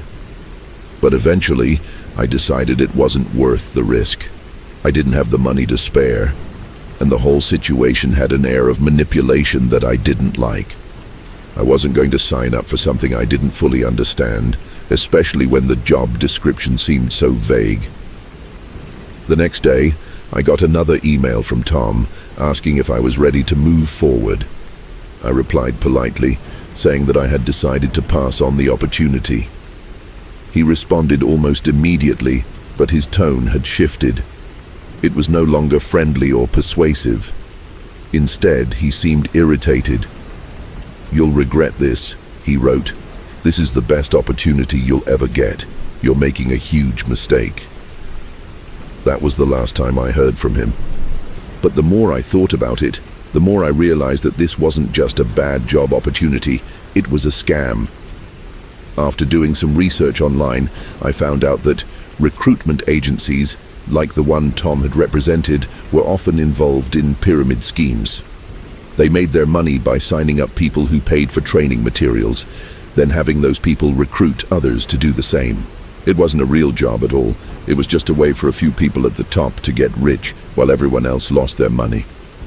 I felt lucky that I had caught on before getting involved, but I also felt angry. I'd almost fallen for it, and I wasn't the only one. There were hundreds, if not thousands, of people who had been tricked into these schemes, all of them chasing after something that wasn't real. The more I learned, the more disgusted I became. It wasn't just about money, it was about manipulation. It was about preying on people who were desperate enough to believe in something that seemed too good to be true. I shared my experience with a few friends, warning them to be careful about any job opportunities that seemed too easy or promised big money with little effort. After all, if something sounds too good to be true, it probably is. I never saw Tom again, and I hope no one else falls for his lies. But I'll always remember that feeling, the pressure to take a risk, the doubt creeping in, and the realization that sometimes the biggest trap is the one you set for yourself. It was supposed to be a quick trip to Walmart. You know the kind, just in and out, grab what you need, and get back to the couch to binge watch whatever show I had left off on the night before. But of course, it never turns out like that, does it? I had a short list in my hand. Just a few things: milk, bread, eggs, and some random snacks. My usual boring grocery run. I wasn't expecting anything to go wrong. Walmart was about 5 minutes from my apartment, and I had been there 100 times before without any issues. I walked into the store around 9 p.m., hoping it wouldn't be too crowded. It's one of those stores that's open 24 hours, so late evenings are usually quiet. But as I pushed the cart past the rows of cheap clothes and seasonal items, I noticed something strange. There was a guy following me. I didn't think much of it at first. Maybe he was just heading in the same direction. But as I made my way through the aisles, I kept seeing him out of the corner of my eye. Every time I turned a corner or picked up something off the shelf, he was there, just a few steps behind. At first I thought it was just paranoia.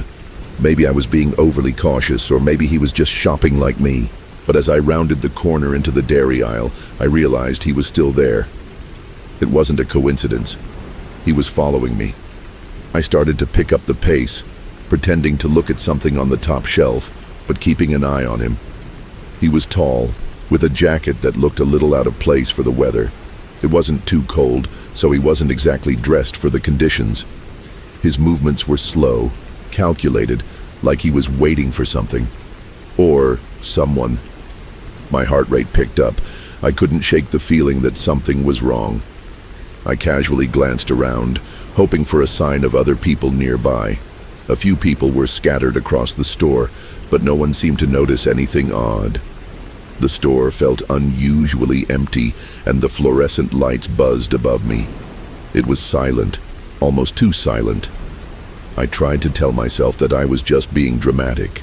After all, it was late at night, and I'd read plenty of stories online about how easy it was to get paranoid in a quiet store.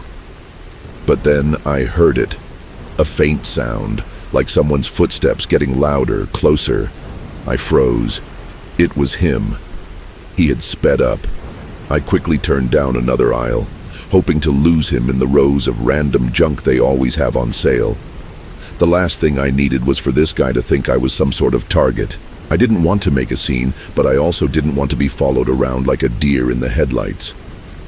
I glanced behind me once more. There he was, still there, moving at a steady pace. Not in a hurry, but not far behind either. My stomach churned. I tried to stay calm, but it wasn't easy. At that moment, I knew I needed to get out of the store. I didn't want to draw attention to myself, so I kept walking, taking turns at random. Maybe if I kept moving, I could lose him. But every time I looked, he was still there. It was like he was deliberately staying just close enough to keep me in sight, but not too close to make it obvious. I approached the checkout lanes, hoping to find someone who could help me. But when I got there, I was met with the emptiness of a few self-checkout machines and a lone cashier at the other end of the row. I looked over my shoulder again. The guy was still following me. I started to panic a little. I didn't know if he was a threat or if I was just overthinking things, but I wasn't about to stick around to find out. I made a snap decision. Turning around quickly, I hurried to the back of the store, through the electronics section, and into the aisle filled with cleaning supplies. I kept my head down, hoping he wouldn't notice me. Then I heard the distinct sound of footsteps again. They were closer now, much closer. I turned the corner sharply, nearly knocking over a display of cleaning products in my rush. I kept moving, weaving between aisles, doing my best to stay out of sight. I don't know how long I wandered the store like that, probably too long. But eventually, I found myself at the far end of the store by the outdoor section, near the garden center. By now, I was starting to feel like I was trapped. Every time I thought I had lost him, I'd hear those footsteps again, just behind me. It was as if I was stuck in some twisted game of cat and mouse, and the longer it went on, the more I felt like I was losing control. I needed to leave, but the exit felt miles away. My legs were getting sore and my mind was racing. I turned another corner and finally saw a familiar face, a store employee stocking some shelves. I rushed over to them, my voice a little shaky. "Excuse me, can you help me?" I asked, trying to keep my voice steady. "There's a guy following me. He's been doing it for a while now." The employee blinked, looking me up and down. "Following you? Are you sure?" "Yes," I nodded urgently. "Please just look around. He's been behind me the whole time." The employee looked over my shoulder, then back at me, his expression a mix of confusion and concern. "I don't see anyone following you." I glanced around, panic starting to set in again. Had I imagined it all? Maybe I had, but I couldn't shake the feeling that something was off. My chest tightened. I had been on edge for so long, I couldn't trust my own judgment anymore. Then, just as I was about to turn around and head for the exit, I saw him again. Only this time, he was standing near the exit doors, casually looking at his phone. His posture was relaxed, but there was something unsettling about the way he kept glancing around, as if he was waiting for someone to leave. I didn't know what to do. I had to make a decision. I could either walk past him and risk him following me outside, or I could find another way out. Before I could decide, I saw a police officer coming through the automatic doors by the exit.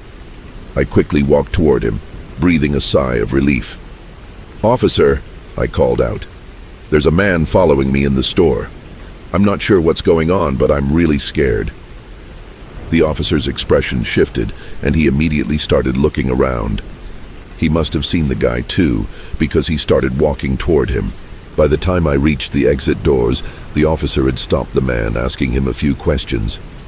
The guy didn't seem to put up much of a fight, but I felt a knot in my stomach as I watched the exchange.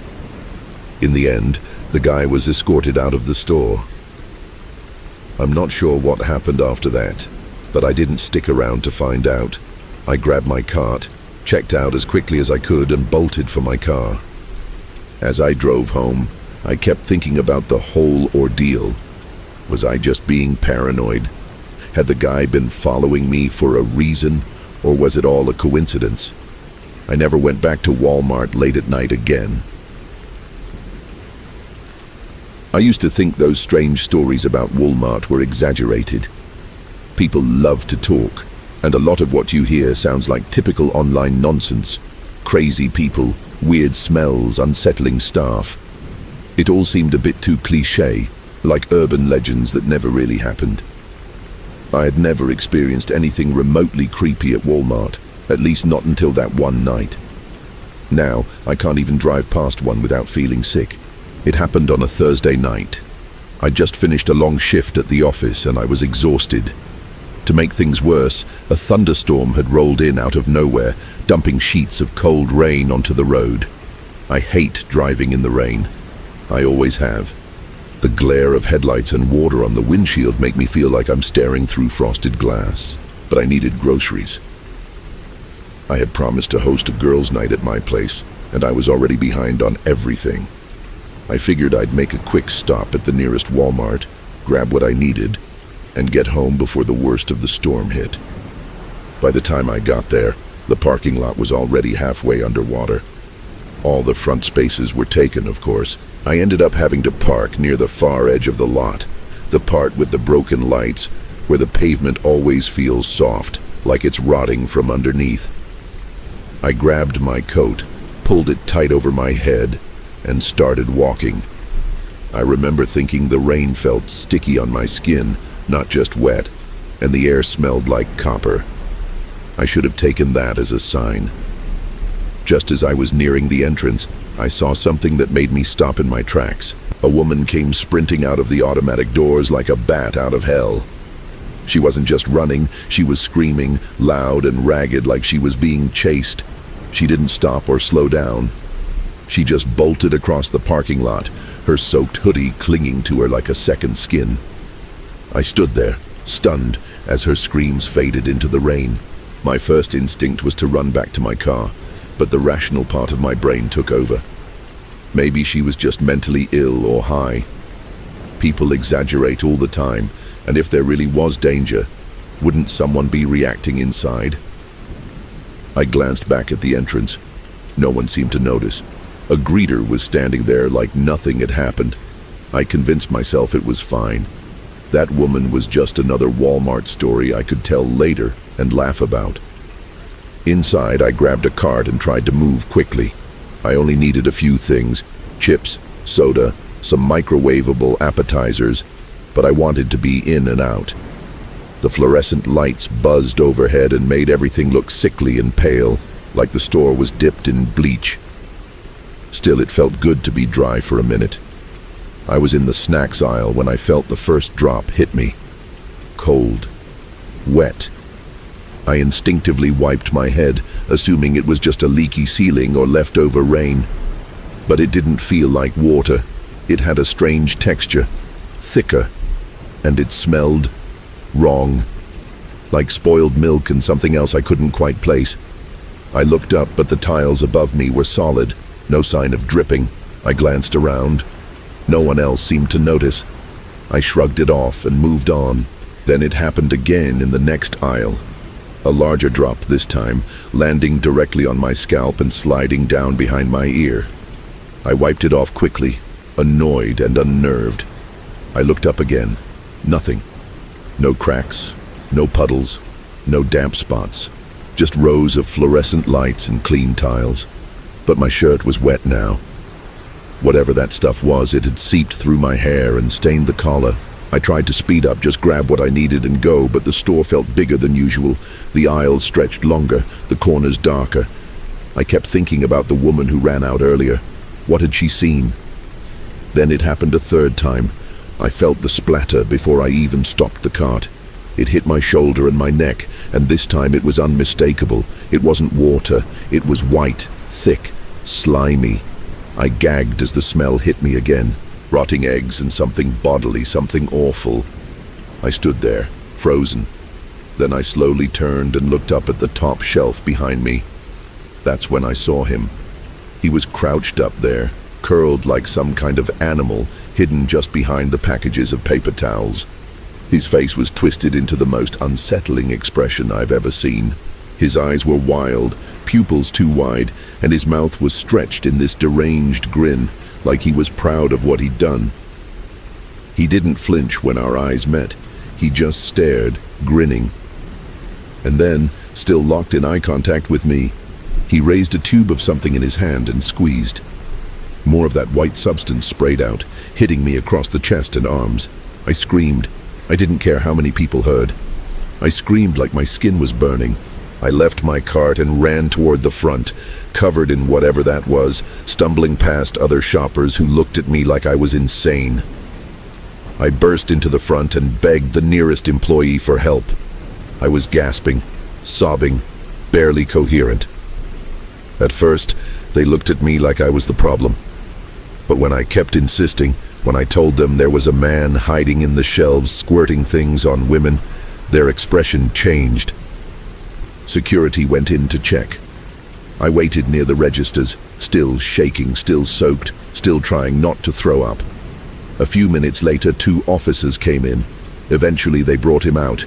He didn't fight. He didn't yell. He just let them lead him past me with that same smile on his face, like he had won. And as he passed, he turned to me and whispered something I will never forget. "You know you liked it." I nearly collapsed. They later told me his name was Thomas Granger.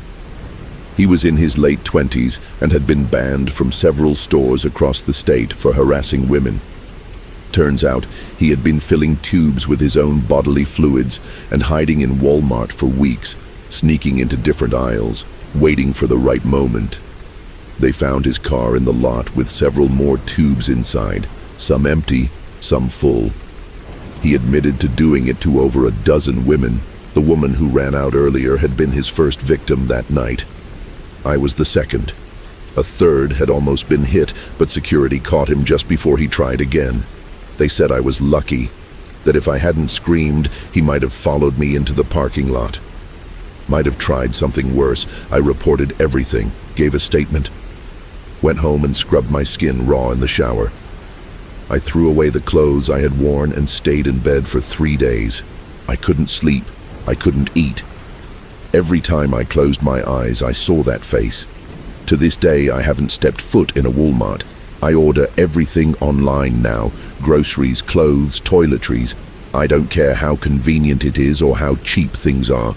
I will never go back, because I know there are more like him out there, and the next woman might not be so lucky. I always thought people overreacted when they talked about how crazy it could get working retail. I had been a store manager at a Walmart location for almost 6 years, and sure, it got stressful, and yes, some customers were a nightmare, but most of the time, it was just a job. Get in, manage the team, stock what's missing, deal with complaints, then go home. But one day, one single day, flipped all of that upside down and made me question everything I thought I understood about people. There was an older woman named Marlene who worked under me. She'd been part-time for almost 3 months, a quiet and sweet lady who usually handled the back room and the shelves in the frozen food aisle. She was the kind of employee managers dream about. Always early, never complained, and worked harder than people half her age. I could tell she needed the job. Her clothes were worn, her shoes looked too small for her feet, and her hands shook a little when she carried the heavier boxes. Still, she showed up every single day without fail. Then one morning, I got an email from corporate. It was short and cold. It said that any employees nearing their 90th day were to be let go before they could qualify for benefits. It wasn't a suggestion, it was a directive. The email had the usual corporate language, but the meaning was clear. Fire them now or get fired yourself. I sat at my desk, staring at the screen. My heart dropped when I read her name on the list. Marlene's employment was sitting right at day 89. She was due to be bumped into full-time soon, and that meant she would start qualifying for medical coverage, paid time off, and all the other things they didn't want to provide. She had no idea what was coming.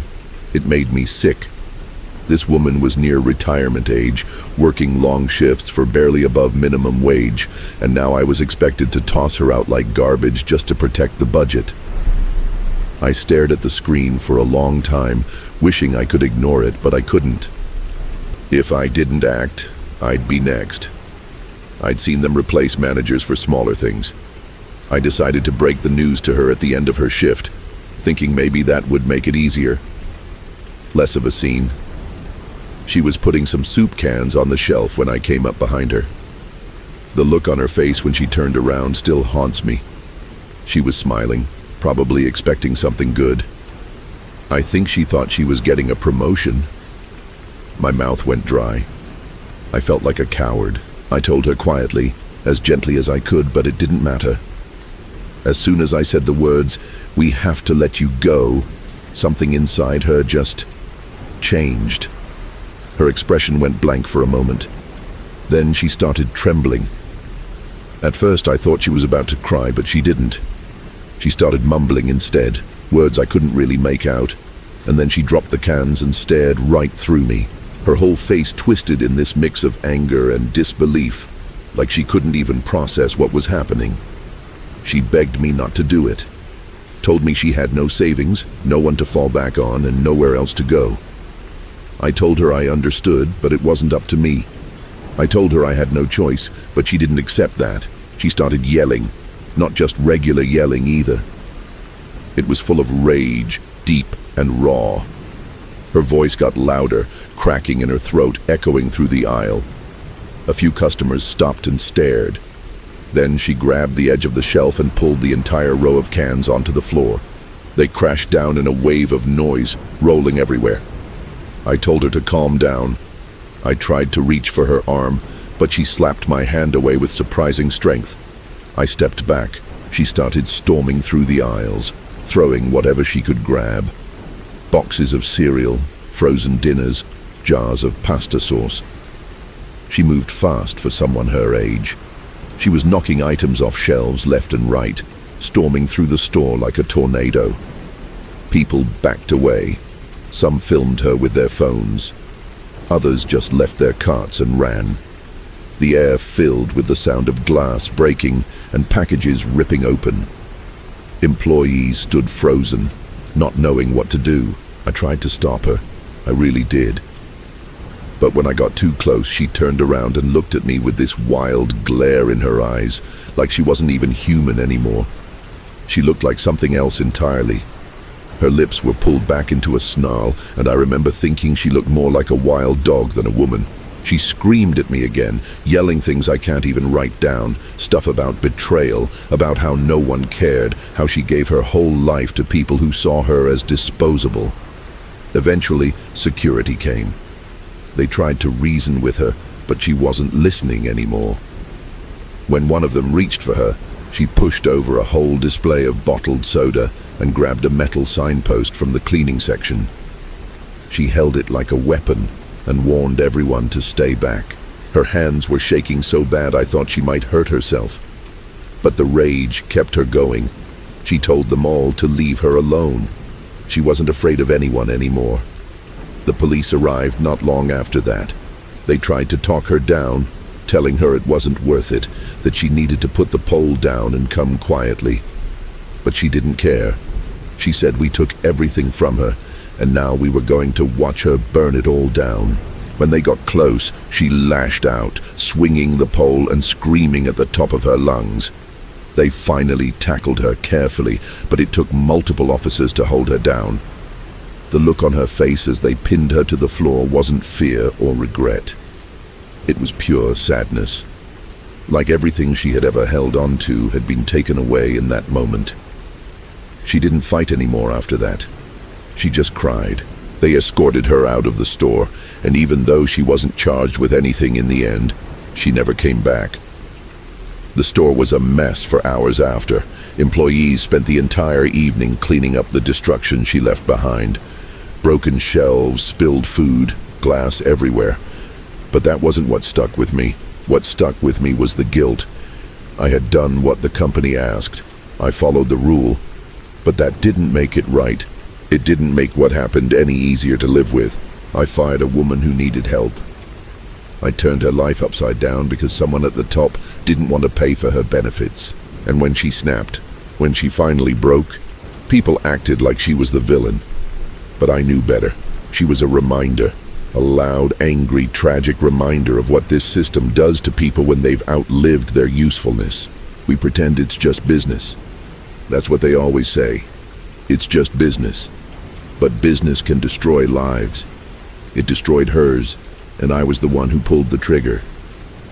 Sometimes I still think about her. Wonder if she ever found another job. If she's okay. If she made it. Or if she's sleeping in her car or stuck in some shelter downtown. I don't know. And that's what makes it worse. I'll never know what happened to her after that day. But I know what happened to me.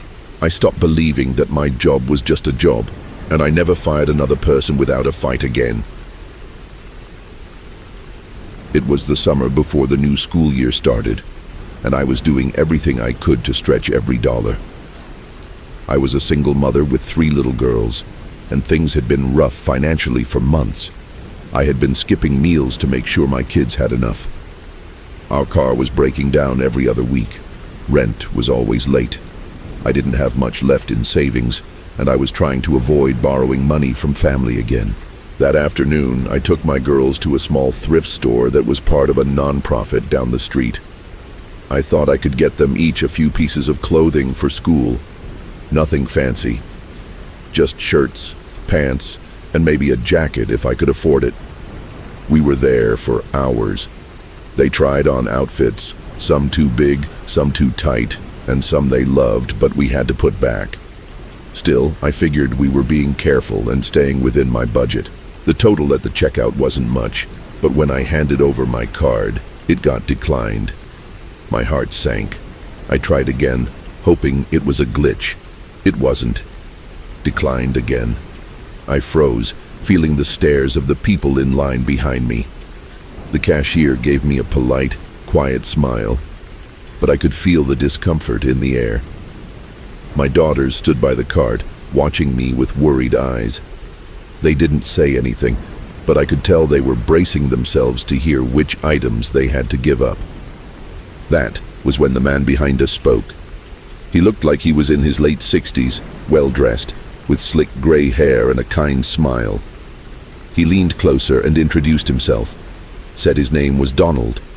He told me not to worry and offered to help. He pulled out a $100 Walmart gift card and said he'd be happy to cover the shopping. Not just that, but he said he could take us to Walmart where the selection was better and we could get everything we needed. At first I hesitated. I mean, how could I not? A stranger offering a ride and money, but he wasn't pushy or strange about it. He said his wife was already at Walmart waiting for him and that she'd love to help too. He even joked about how grandkids kept him busy, and he knew what it was like trying to keep up with children.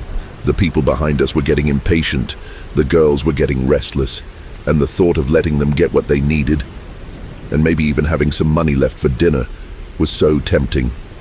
I gave in.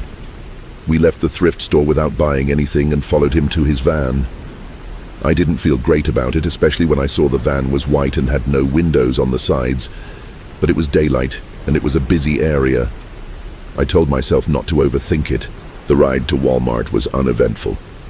He drove safely, chatted politely, and even played a children's song on the radio to make the girls smile. When we got there, I let myself relax a little. Maybe he really was just a generous man trying to do something kind. Inside the store, we went straight to the clothing section. I helped my girls try on jeans, sneakers, and school tops. Donald stayed close by, smiling and offering suggestions like a helpful uncle. I kept waiting to meet his wife, but he kept saying she was running late, stuck in traffic, or just around the corner. I started to get suspicious, but I was also juggling 3 kids, and they were full of energy. I told myself I was just being paranoid. It had already been over 2 hours since we'd arrived, and we were all starting to get tired and hungry. We had tried on so many outfits that the fitting room looked like a war zone. I was trying to help my youngest, who was 5 at the time, pull on a pair of pants that just wouldn't fit over her legs when I heard Donald's voice outside the fitting room curtain. He said one of my daughters, Cherise, my oldest, was asking about food and wanted to go to McDonald's. He said he could take her over there real quick and bring back something for the rest of us. I was distracted, sweating, and frustrated. I said, sure, just be quick. I didn't even stop to think, I just said yes. It wasn't until a few minutes later, when I was helping my second child with her shoes, that something clicked in my brain. Where were they? The moment hit me like a punch in the gut. My mind raced. I grabbed the younger two girls and ran out of the fitting room. I looked around frantically, calling her name, checking the nearby aisles, the food court area, even near the toy section. Nothing. I grabbed an employee and begged them to help me.